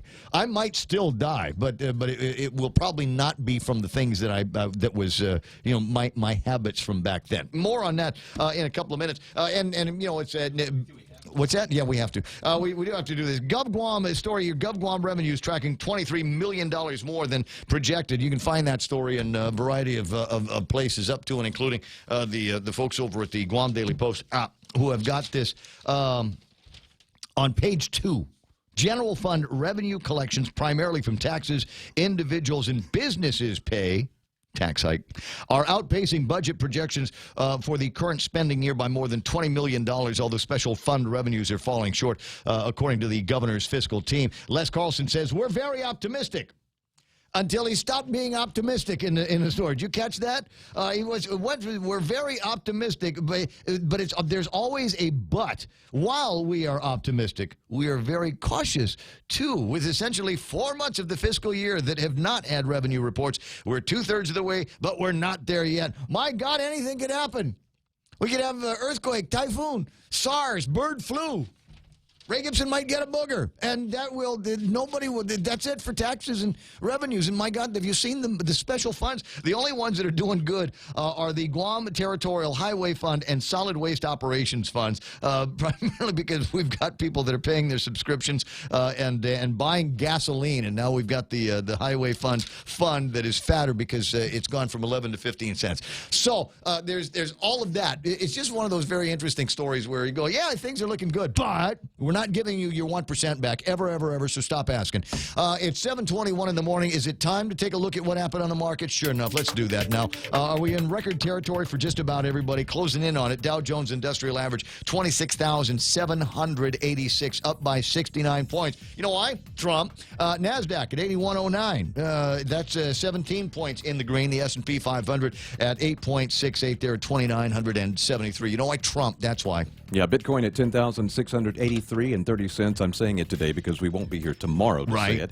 It's actually climbing up a bit from a low of 9,900 a little earlier in the week, a couple of days ago. So. Yeah, but that was the low that was compared and contrasted against the high of what 13,000 that it was at when it did that rally the other day. Yeah. So it's a wild swing. I mean, we're watching this swing in about a $4,500 arc here. So I don't know about you, but I prefer a little bit more stability in where I'm going to be throwing my meager investment funds at. We got gold trading at $14.21. They're up $32 in value. $14.21 and 4 bits here is what an ounce of gold is going to set you back. Silver still relatively cheap at $15.34 for that. If you're watching oil, you got weird things going on. It is that place, I think, where we jump into a weird kind of summertime continuum where West Texas moves in one direction, Tappas moves in the other. They're not in lockstep today. West Texas crude at 56.28. That's from yesterday's 59.22. So it took a fairly big jump back down for West Texas. Didn't happen that way I was looking at the Tappas numbers. 69.31 is where it was when we reported yesterday, $70.41. So it's over $1 a barrel for Tappas crude where they're trading at these days. And that's all I got. That's it. That's what happens on the market. Big breaking news story on CNBC. The Trump administration says it will print the census forms without the citizenship question. And that's their big story. But I do have one that is kind of interesting. Do I have time? Yeah, because it's only 7:23, and I might be able to get it in my hands here in just a second. How do you feel about pickup trucks? Are you a truck guy? I've never had. Actually, when I was younger, I had a form of a pickup truck. Mm-hmm. I used to throw newspapers out of from the L.A. Times. Okay, I threw that like 400 papers and having a pickup truck. Do you remember it never rains in Southern California? do you remember what that truck might have cost? Less than $2,000, probably. Yeah. I've got a Ridgeline, Honda Ridgeline. Got a great price on that. I want to say in the high 20s, low 30s when it came in. I thought, well, that's all right. Because got the insides of it look like a regular car, but it's got a bed. Right. So I can move junk around when I need to and go help people move. Never, ever call me for that, by the way. But I could if I needed to, if it was, somebody I really, really was interested in. But so I've got the Ridgeline. I like that truck, but it's not the most expensive truck you can buy on Guam. I mean, there are others that you can get into the, high 40s and 50s. 50s, yeah, probably more than that now. Chevy is working on the first pickup truck to cost over $100,000. If you got lots of money and you want to spend it on a truck, Chevy planning on releasing the first American pickup truck to cost over $100,000, rolling out an all-new version of the heavy-duty Silverado with the high country trim package that, when it's fully equipped, will be the first U.S. pickup truck to ship for over $100,000. Amazing. Right? Just amazing. I want to see if I can convince the partners to let me buy one so I can use that and make that my transmitter truck. I mean, I want to go up there. You don't need a 4-wheel drive to get there, but it'd be nice. And if I got to go up there 3 or 4 times a week, might as well go up there in some kind of class. Oh boy. Yeah, the high country trim package. Take a look for it. There's going to be somebody out here that buys it. The only question is, with something like this, will it auto park itself at the Dusatani? Auto drive itself, or in any hotel that Al Israel built. Because for me, that's the thing. That's how that's one of the. I swear it is one of the reasons why I bought the Ridgeline. Really? Yeah, because it was, of all of the trucks that are out these days, it was the most mid-size that I could find. Not quite a compact, not like the old pickup trucks that we used to have in the 70s and 80s and 90s. Little trucks. But it seems to me all of the trucks now have to be as big as as big as these Silverados and the massive Tacomas and things like that. Yeah. I don't know why.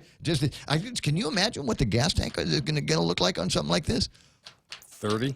At least 30. The one time it'll be full is when you take it off the driver's lot, the dealer's lot. It's 7:25. Jerry Roberts in the studio. Must be time for today's Extra Point, so we'll get to it. Extra Point on 93.3 The Point, brought to you by Guahan Insurance Services and First Hawaiian Bank, where it all starts with yes. In Extra Point number 324, we introduced the word next in relation to being rejected and said that that's what we say when somebody tells us that we're not good enough for them. That's That whole thing about Next resonated with a lot of people, but it's not the whole answer. So today, we go a bit deeper into the topic of rejection on the Extra Point. It's important to have claims process that works for you. At Guahan Insurance Services, we make things simple and convenient. Same door you walk in to purchase your insurance is the same door you open to file your claim. We can't pretend that the car insurance claims process is fun, but we can promise a hassle-free and speedy recovery without any runarounds. For your home, auto, and business insurance, visit us at the Camacho Landmark Center on Marine Corps Drive in Tamuning. Don't forget to like us on Facebook or give us a call at 475-1162 or text 929-SAVE. That's 929-7283. All of us will feel rejection at various points in our lives. Hurt, disappointment, anger. Those things stay with us, and we don't forget them. Yes, we get over them, but we don't forget. Rejection buries itself deep within us. I recall mine, and I'm sure you remember yours. It always hurts, but maybe more so when we're young and haven't learned the tools that enable us to cope with it. Kids laughed at us because of our clothes or something about our physical appearance. A friend rejected us in favor of a new friend. We asked somebody out for a date, and they said no, or maybe nobody ever asked us out. Later, we applied for a job after job and were declined time after time. We get mad, either at the person or people who rejected us, or at ourselves for opening ourselves up to it in the first place. Sometimes we think, next time, I won't be so open. I'm not going to be hurt again.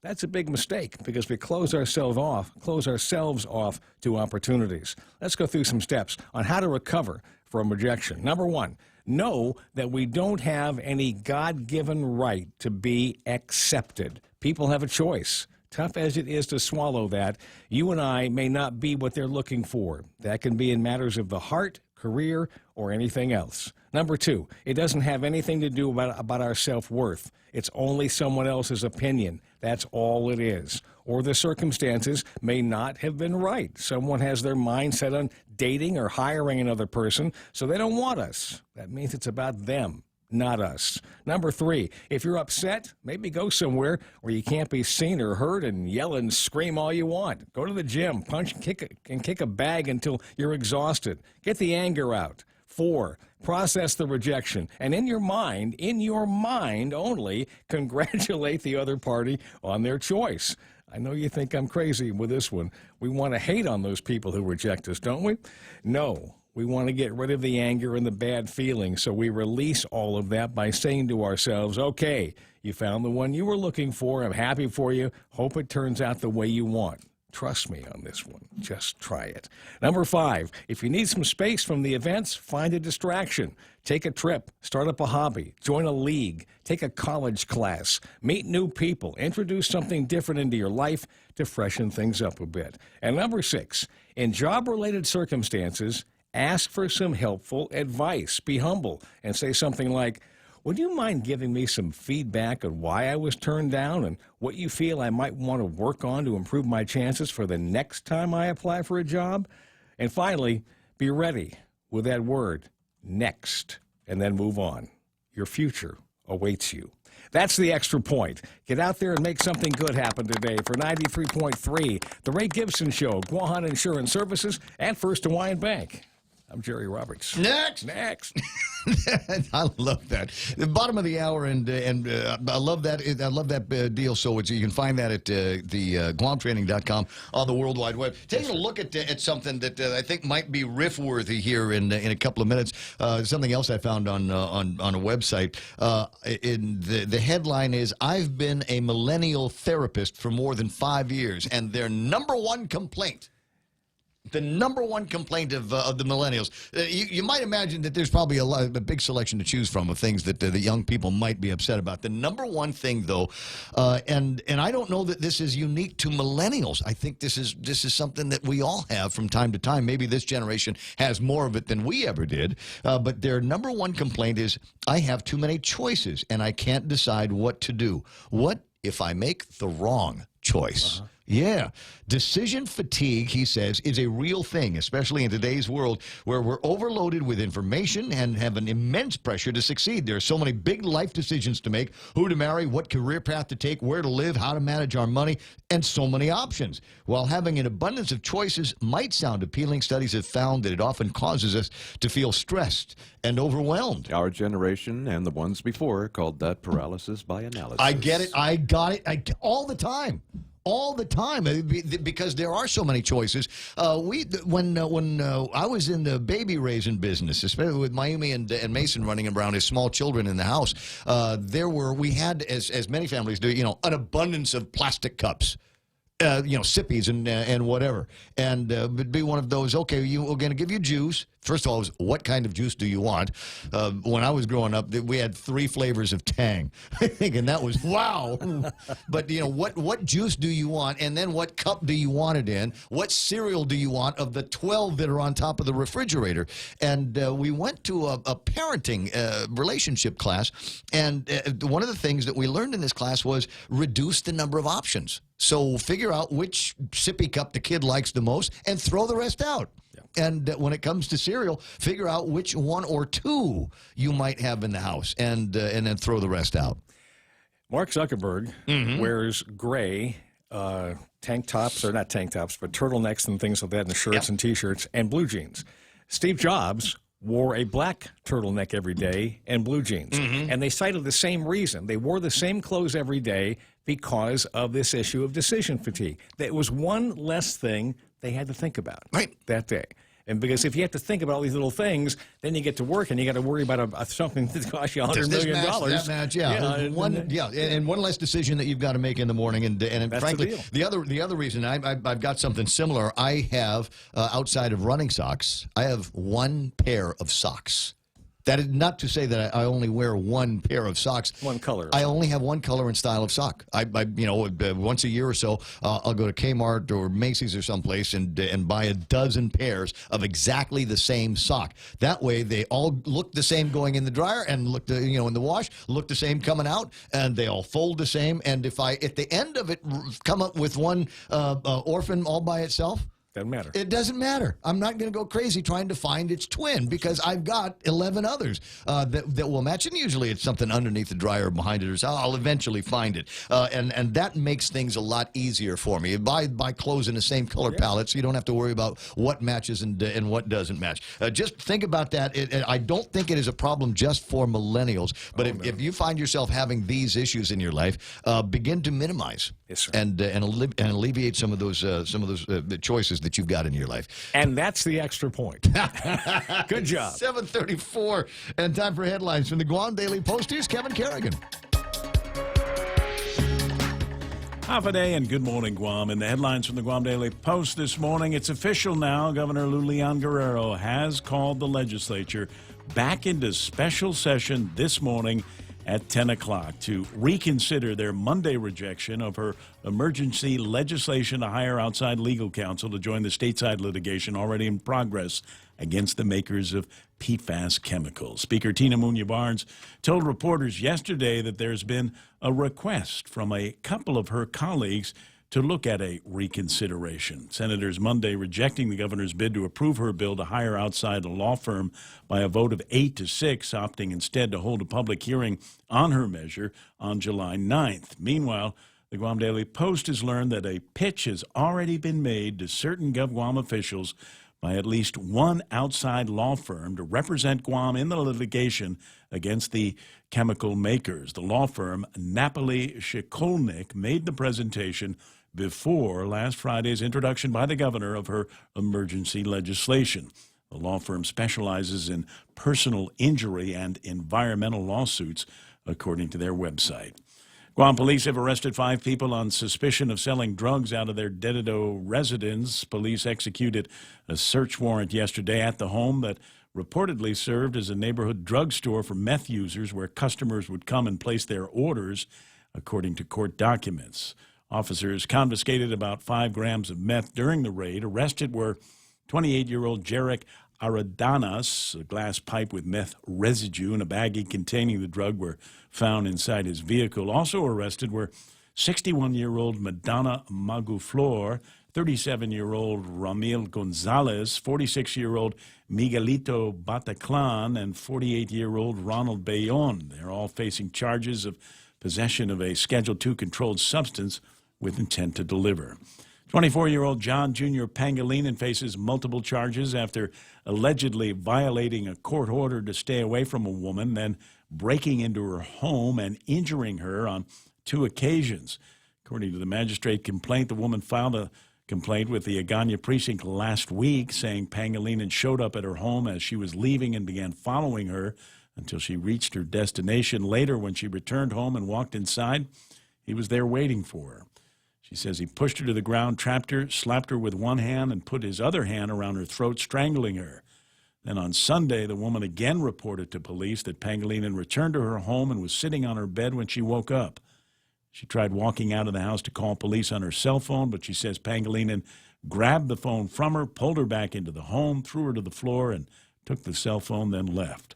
Pangilinan's been charged with 2 counts of home invasion, 2 counts of burglary, family violence, and 2 counts of violating a court order. For these stories and more, log on to postguam.com or pick up a copy of today's Guam Daily Post. I'm putting together some thinking about this PFAS thing. It's fascinating when you start thinking about it. At the start of it, we've got a great political piece of gossip, juicy story that we've got where the governor is now reaching into the legislature and again asking for an opportunity to go in and kind of fast track some legislation that would give the authority for the attorney general to start issuing RFPs for law firms to represent Guam. We've got a law firm in anticipation, just going. I hear the ambulance siren around Guam and the Marianas. I think maybe I ought to go see if there's anybody interested in taking my business card. We've got that, but there's some other interesting questions that run alongside this. Are there still, as an example, at the Guam International Airport, where there is their own fire department, and if a plane came screeching into the runway and they needed to put a fire out, could they use the materials that they have? Do those materials in the containers, the fire suppression containers, contain PFASs? That's the word that they do. That they do. And then they have contaminated in the past, particularly around Tietzen. So are they where a couple of the wells that were closed off. Exactly. So are they exposed there? You know, and you heard me talking with Bob Klitsky. It would not be beyond the legal pale for GWA to have been be exposed to a lawsuit if they were aware of PFASs prior to the closing of the wells. I don't know. Perhaps that particular chemical has been replaced in some of the fire suppressant. Who knows? Yeah, exactly. And then there's another one. So, we talked to Cy yesterday about the location of some of these things, and he said, well, Tietzen for sure, because military base and fire suppression and drills and things like that. So, yeah, we're probably going to find some of that in there. What about the other places? What about the property values of some of the places where they've got these wells that have been identified? And yeah, even though they've been capped, you're still going to be okay with your kids playing out in the mud when it rains. Will that become the thing? Pandora's box, if you ask me. 20 away from 8 o'clock in the morning. We'll call that iConnect time, run by iConnect, and ask about great plans they can put together. Great prices for internet and mobile. 888-8888. Get 2 Pepsi 12-packs for only $8.99 when you fuel up on $35 or more of premium high-performance fuel. Conditions apply. See stores for details. Circle K. Take it easy. Get a Pepsi 12-pack for only $3.49 when you fuel up on $35 or more of premium high-performance fuel. Conditions apply. See store for details. Circle K. Take it easy. Get 2 Coke 12-packs for only $8.99 when you fuel up on $35 or more of premium high-performance fuel. Conditions apply. See stores for details. Circle K. Take it easy. Anthony Kaminga, is there traffic in Louisiana right now? Got anything? Got any gumbo-fueled traffic issues down in... we were talking about that yesterday. Do you know how to make gumbo? Is that in the Michael Knight repertoire? No, but I can sure eat it. Yeah, same thing here. Let's find somebody that can make gumbo and then marry her. I'm just saying. So I'm looking at to see if there's any kind of traffic that anybody needs to worry about right now. And the traffic gizmo says, just pretty much the usual intersections over by the intercept. What, this is going into, this is weird. I do have a little bit of a slowdown approaching the light right in front of Jollibee's on Marine Corps Drive southbound, and it looks like it's slowing down right when you get to the turn to Two Lovers Point. Maybe the bee is out there dancing. Then it starts to move again. It'll slow down when you get to the intersection of there and the Santos Hill up around Pika's Cafe and that area by St. John's. Traffic moving much slower than normal, and it will continue to do that for a little bit until you get just past Kmart and Mesclados. 8, 10, and 16 running a little bit busy this morning. 10 and 15 looking all right. 4 and 10 looking okay. Once you're on 4 into the downtown area, you shouldn't have any problems till you get up around Sinahanya and the 76 Circle K that you've got up there. Nothing major happening in front of the area that is Navy Hospital, and let me just scooch down. Already heavy in front of Navy Base in Sumai. 741. That's right now traffic here on the Point. Hey, welcome to this Subway ad for the new club collection. How do you want it? I'll take a book club. Absolutely. So, last week we sunk our teeth into Subway's meaty new release, the Steak Club. I didn't finish it yet. Oh, not again, Sandra. This week, it's the new Southwest Chicken Club, also by Subway. No spoilers, but there's a tasty twist. Jalapeno cheddar bread and guacamole? Sandra, get out. Subway, make it what you want. Good ending. Limited time only at participating restaurants.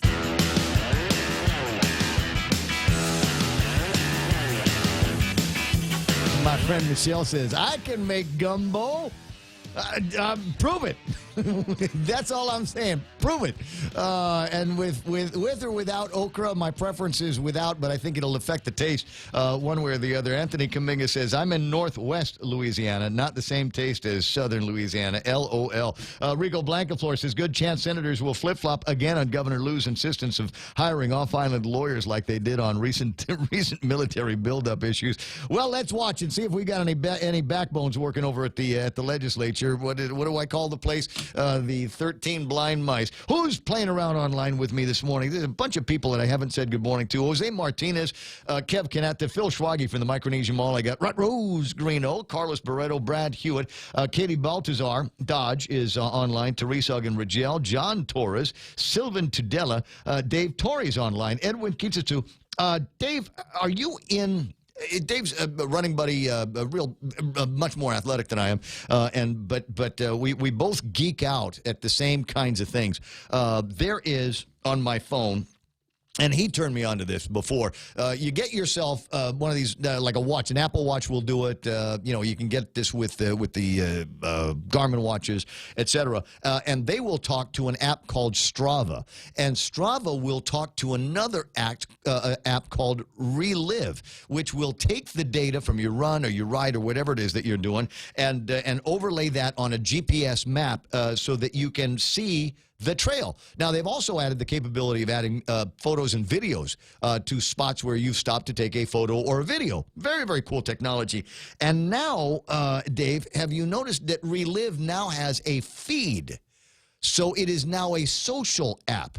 So not only can you create this video that you can send to somebody, you can also show up in somebody's feed. So if my friend Jennifer wants to see what I was doing on my late night, my late afternoon run last week, she'll be able to not only know that I ran for whatever the distance and whatever the time, she'll actually be able to see the route that I was on. This is a big deal. Dave, are you there yet? Edwin Kitsatsu is online. Francie Salas. I got Bob. Wait. Hold on. I'm not sure which direction I'm supposed to be clicking in. Bob Lazama is online.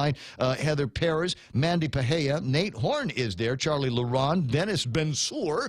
I also got Ramona Nakamura, Manami Ijima Martin. Good to see you there, Manami. Hope you're recovering all right. Florence Cruz, Jack Airy. Joe Leasealongi. Jack, you guys getting together on a Thursday night, even though it's 4th of July? Joe Leasealongi's online. I got Smug Wimp, Richard Leon. Director Cho is hanging out. Neats Maniari is there. Richard Leon. Gary Shonalls. I got Commissioner Roy Gamboa and more. Richard Leon asking what ruling has resulted from Mike Phillips and his involvement in the Davis case. Don't know. I don't have my eye on that one in this particular moment, but I'll see what I can do to find out. There could be something interesting going on in that realm. Don't know. 7:45 in the morning. 888-8255-888-TALK. Items in the table of contents that I think are worth reviewing. I might have put a couple of those in just a little bit ago, talking about already being courted. There's already somebody there that wants to represent Guam in our quest, our tilting against large companies like 3M and DuPont, because there is significant money in these lawsuits. It's going to be interesting to see where this goes, and we're not going to have to wait long. We're not going to have to wait long because here it is, the 3rd of July, and the legislature has been called in again for another special session of the legislature. And what is it that they're going to be talking about? Well, we're going to protecting the Hanum. They're going to protect our water by suing the pants off of somebody, but getting in line and suing the pants off of somebody in this lawsuit. Now, I don't know why. And I feel like I've got a bias already against what's going on. Number one, because I just got the feeling like they wanted to do it with such speed, with such alacrity over at the legislature, that they were just going to blitzkrieg their way through this new piece of legislation. And I'm one of those guys that says, whenever the legislature moves fast, there's something amiss. So I'm obviously a little bit concerned about that as we move forward in this process. And the other part of it is, just the idea that it's the way it's framed. Like, we're going to do something. We're going to pass a measure over at the legislature, and it will result in cleaning up all of the wells and everywhere where there's an atom or two of these PFAs and these PFOs. We're going to go out there. We're going to put together a special blue ribbon committee. There'll be guys in hazmat suits that are going to go in there and with gloved hands pull out all of the PFAs. And that's not what it is. That's the idea that we're going to go sue 3M is not going to clean up the wells anytime soon. They will have to put some kind of filtration. They will have to put some way to clean those things up eventually. But it seems to me that this has got to feel like we're just looking out for a quick payday. At least that's the way I see it. 7:47 in the morning. 888-8255 888-TALK. And this is kind of unusual, unprecedented, as it were, outside of an election year. Ken Leon Guerrero has found his way to the radio station, but did not bring any breakfast. So what the hell? What are you doing? Actually, he brought avocados. Did he? Did you really? Yeah. Did you bring avocado? Oh, you are the man. Fine, You can go on the air. Well, the reason I stopped by is we're in the process of scheduling our voter education meetings around the village. We got 8 meetings scheduled so far. I'm still waiting for the 2 other meetings to confirm. Mamang Totomaiti being one of the meetings and Barragata being the other meeting I'm waiting to confirm. But right. Starting the 25th of this month, we're going to be holding meetings around the island, the top 10 villages, and we're going to be discussing a number of initiatives that we want to put on the 2020 ballot. Up to and including? Well, the first one's going to be election reform. We're going to eliminate the primary election and yes, you have me eliminate primary election. There doesn't just one. If we get one, that would be the one that I push for. I would make that one there my priority because you know what's going to happen if we eliminate the primary. I'm running. Yeah, I'm going to run. I don't want to have to deal with campaigning and shaking babies and kissing hands for 4 months if I don't have to. Well, the second initiative will make it even sweeter. We're going to go for a part-time legislature that meets twice a year. If you get enough independents in there, if you get enough people that have got decent names and some political capital in there, you only need me and 7 others. I'm just kidding about me. I'm not actually legally and officially throwing my hat in the ring. I'm going to say that to encourage other people to, if you don't have to run through a primary and kiss the butts of the Republican leaders and the Democratic leaders, then why would you? Yeah, that's exactly why. Because for 2 election cycles, I've been trying to recruit candidates to run for office, and the number one objection they have is the primary barrier and the fact that they would have to make commitments to party leaders to even be considered. The second thing was they're too successful in their careers. They could see taking a month or 2 to, serve the people of Guam, but they can't walk away from their businesses or their careers full time. So that was the other one. And the third thing we're looking at is increasing the number of senators to 21, because 21 part-time senators will be much more effective in representing the people of Guam than 15 full-time senators. The guys are going to say, but if you increase to 21, won't that cost the taxpayers more money? Won't that third branch of government cost the people more? That's where the part-time comes in. Uh-huh. See, 21 part-time senators on a per diem basis, get paid daily, so that if they don't show up, they don't get paid. Mm-hmm. We have a big problem right now with paying full-time senators who very rarely attend the affairs of their offices. So we need to eliminate that, because if they've got time to issue, I think we're over 500 resolutions now, and 80% of those resolutions are birthdays, anniversaries, retirement congratulations. Those are my favorite ones. But those cost the taxpayers about $400 a piece by the time you frame them, the fancy paper, the time, and the stamping. But I love that, because then we send these resolutions to Washington, D.C. and admirals and presidents and all of this other stuff. And if you look at a resolution that comes from the legislature, you would think that it would have some kind of incredible gravity, because it's such an important document. And then you realize, well, wait a second, these guys, it's a resolution mill out there, and we got a laser printer, so we're just going to make a whole mess of these. And the third initiative that we are working on is Corrupt Practices Act. Because every time Government of Guam managers or employees violate the law, it costs taxpayers millions of dollars.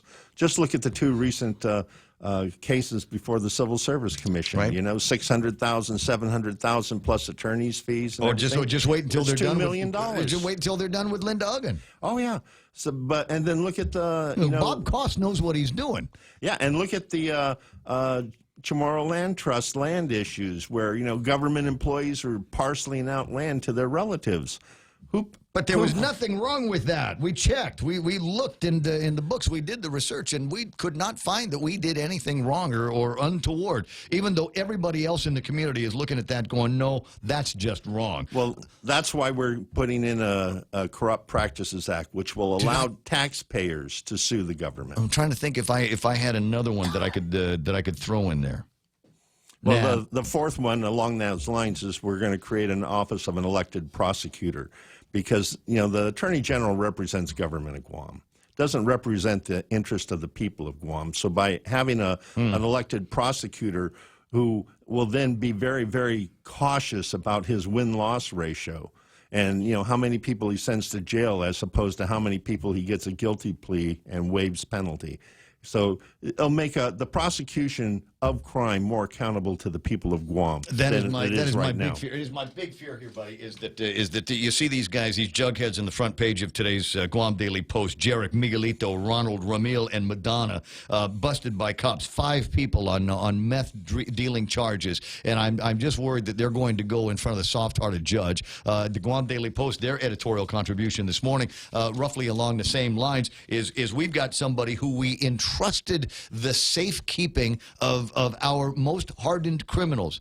And what did he do? What did this guy do? He gave them drugs. He brought drugs into the prison. Yeah. And so what does he get? He gets to spend a year at home watching Stranger Things and Letterkenny on the social medias. Doesn't have to, probably not going to be doing a whole lot by way of work, and he's got house arrest for a year, 6 days of which have already been accounted for, and then 3 years worth of, quote, supervised release, which means that he's going to be one of among several thousand other guys that the parole office and the probe's got to keep their eye on, right? Well, that's why we need an elected prosecutor, because that prosecutor is going to be required to put these types of people away if they want to keep their job next term. And that's the beauty of an elected prosecutor over the current system right now, because the several times that I and other people went to the Attorney General's office to try to bring action against government officials, we were told that only the government can bring action against government officials. Private citizens can't do it.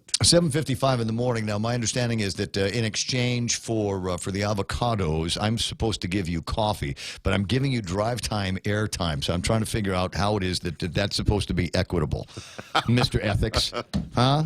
Well, unfortunately for me in this case, the Ethics Commission hasn't been stood up yet, and probably won't be stood up for another 4 years. When they eventually do, everybody's going to meet and they'll have these lofty conversations about rules and regulations. Yeah, we'll see that. We'll see that at my grandkids' graduation. 7:55. Tom's on the line. Good morning, Tomas. Hi, sir. How you doing? I'm not bad. Turn the radio all the way down so we don't get that weird robot feedback echo, and you'll be able to hear. Because I'm just gonna let you and Ken go. This is a unique opportunity for me to sit back and just observe. Well, I just did. I just turned it off. But anyway, I got a question for Ken there. Go for it. Can you also include, I'm talking to Ken now, can you also include the question of the political status on the ballot? The question should be, should we change Guam political status? Simple, yes or no?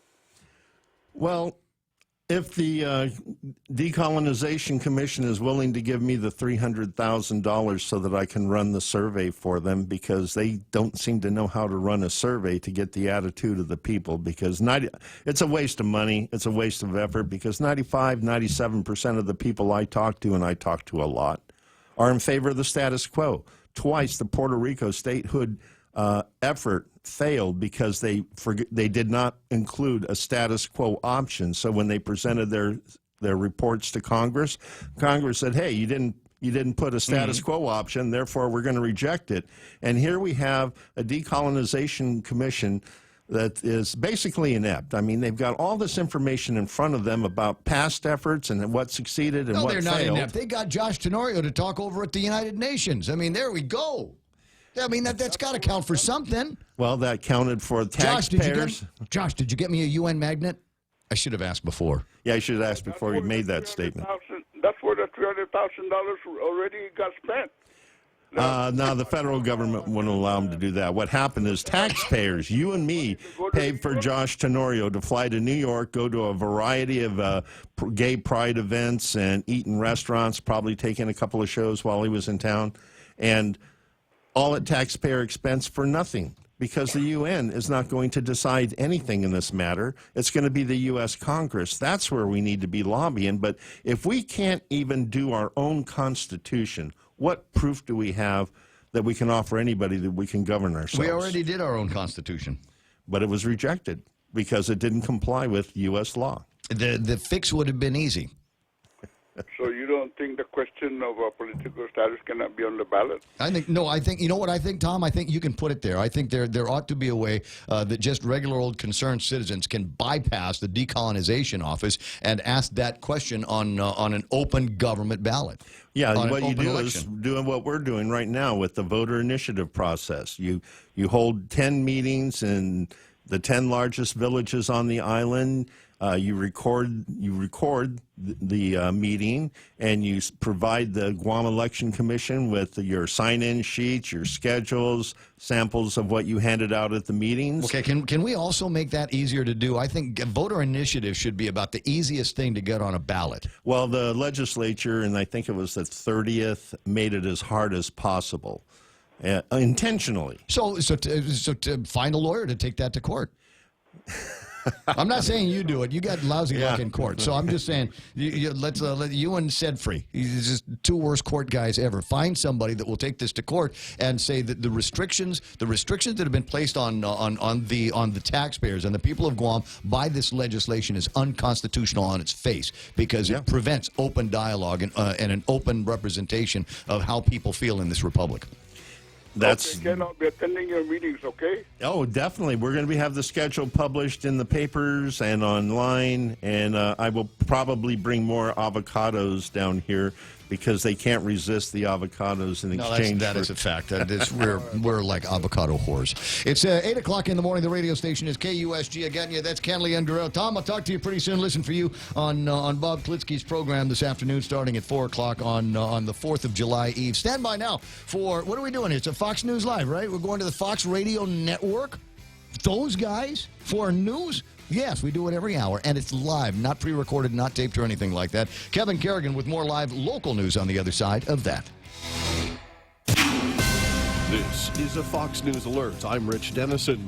A jury a short time ago acquitting a decorated Navy SEAL on the most serious charges he faced over the death of a teenage ISIS fighter.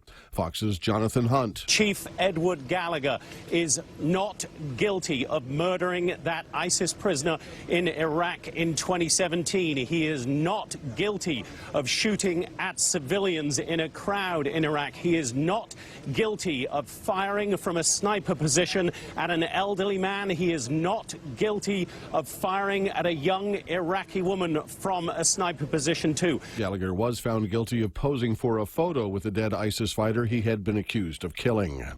A new government report includes images of people penned into overcrowded Border Patrol facilities, including one man pressing a cardboard sign to a cell window with the word "help." The report released today by the Department of Homeland Security's Office of Inspector General warns that facilities in South Texas's Rio Grande Valley face serious overcrowding and require immediate attention.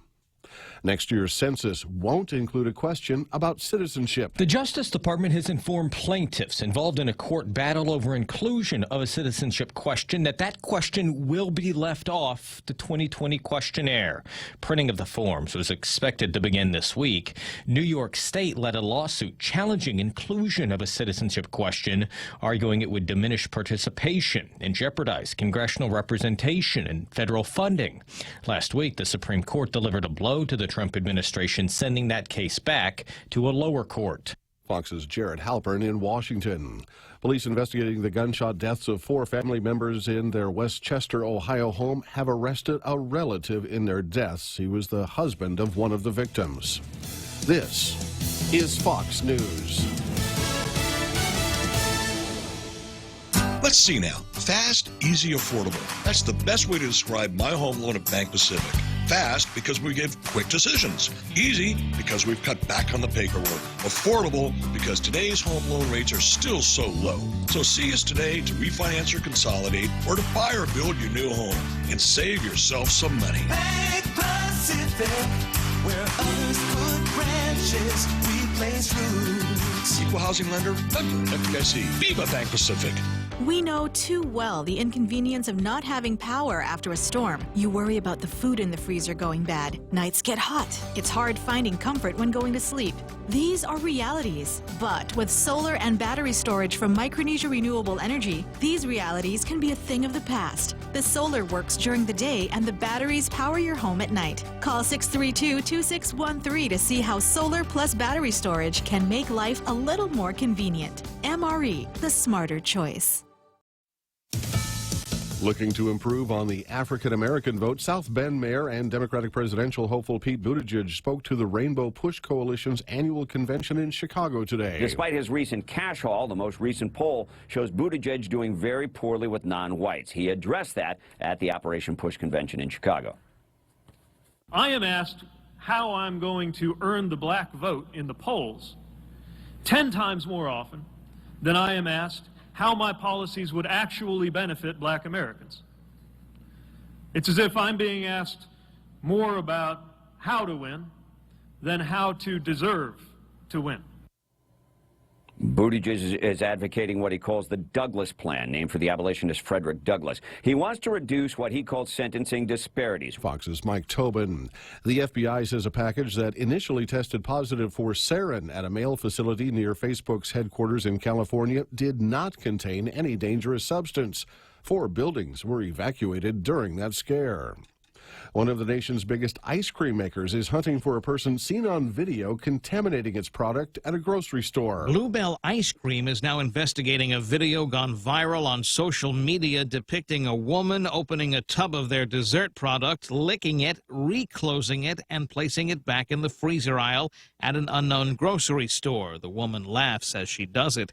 The ice cream maker says they take the incident very seriously, but that any previously opened container of ice cream would be noticeable next to unopened tubs. Eben Brown, Fox News. Well, someone tried to create their own half-off sale at Walmart. Authorities in Wichita Falls, Texas say a woman ate half a cake while roaming the aisles, then refused to pay full price, saying that's the way she found it.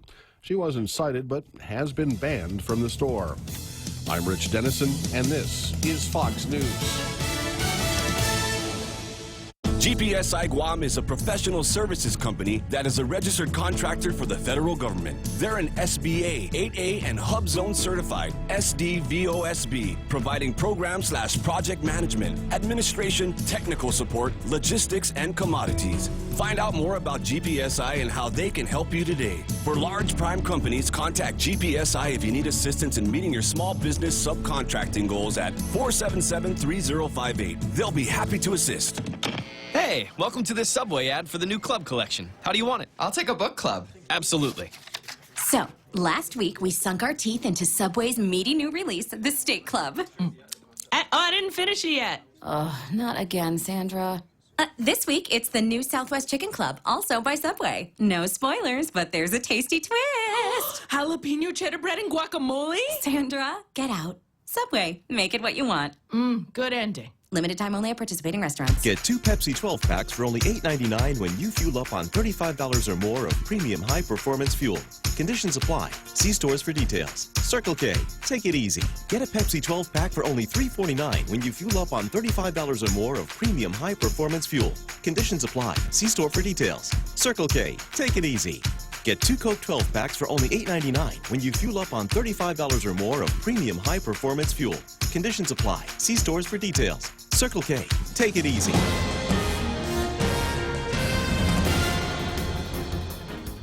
Half a day and good morning, Guam. News time here at The Point is 7 minutes past 8 a.m. this Wednesday morning. I'm Kevin Kerrigan. Here's a look now at some of the top stories from the Guam Daily Post.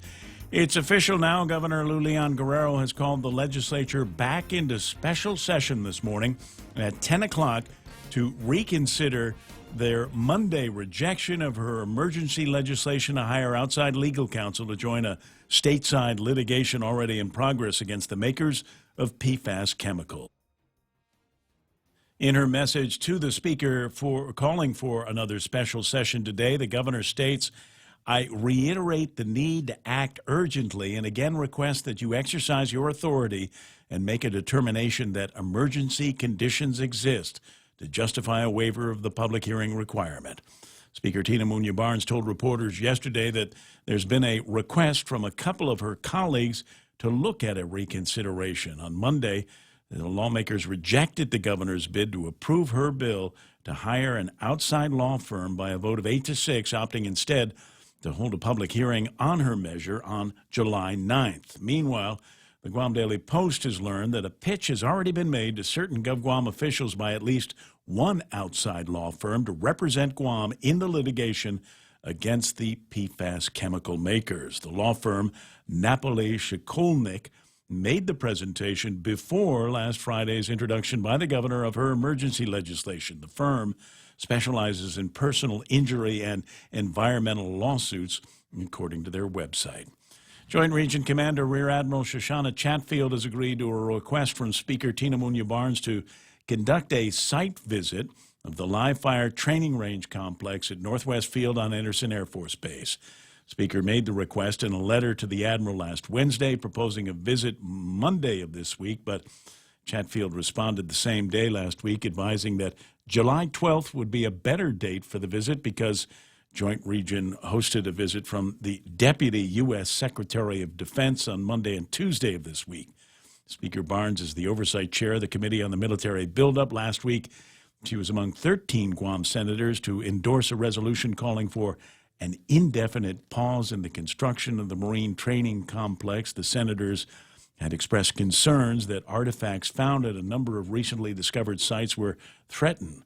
Joint Region Deputy Public Affairs Officer Christian Hodge, however, told the Guam Daily Post that all 9 recently discovered sites were cordoned off, and the contractor, guided by an archaeologist, established a high-visibility fence, including a 30-meter buffer around each of those sites in line with the programmatic agreement. However, he said overall project construction on the firing range complex continues. We'll have more news after this. KFC has finally answered the world's most important question. What came first, the chicken or the egg? And the answer is both. Introducing KFC's KFC AM, their new Southern and local-inspired breakfast. AM-loaded platter with chicken fried rice, waffles, and Colonel's chicken congee. KFC also has your all-time favorites, AM chicken and egg wraps, Southern biscuit and sausage sandwich, and hash browns. So for finger-licking good mornings, AM will never be the same at KFC. KFC, it's finger-licking good. Building a business is tough work. Big or small, Nanbo Insurance has your business covered. Nanbo takes the guesswork out of coverage to protect your investments. Over the years, Nanbo has worked with businesses of all sizes, from large hotels to small businesses. Nanbo Insurance will be your best asset. With Nanbo, you can also save big when you bundle up and insure your car, home, motorcycle, or business. Enjoy great savings, up to 50%. Visit nanbo.com 477-975.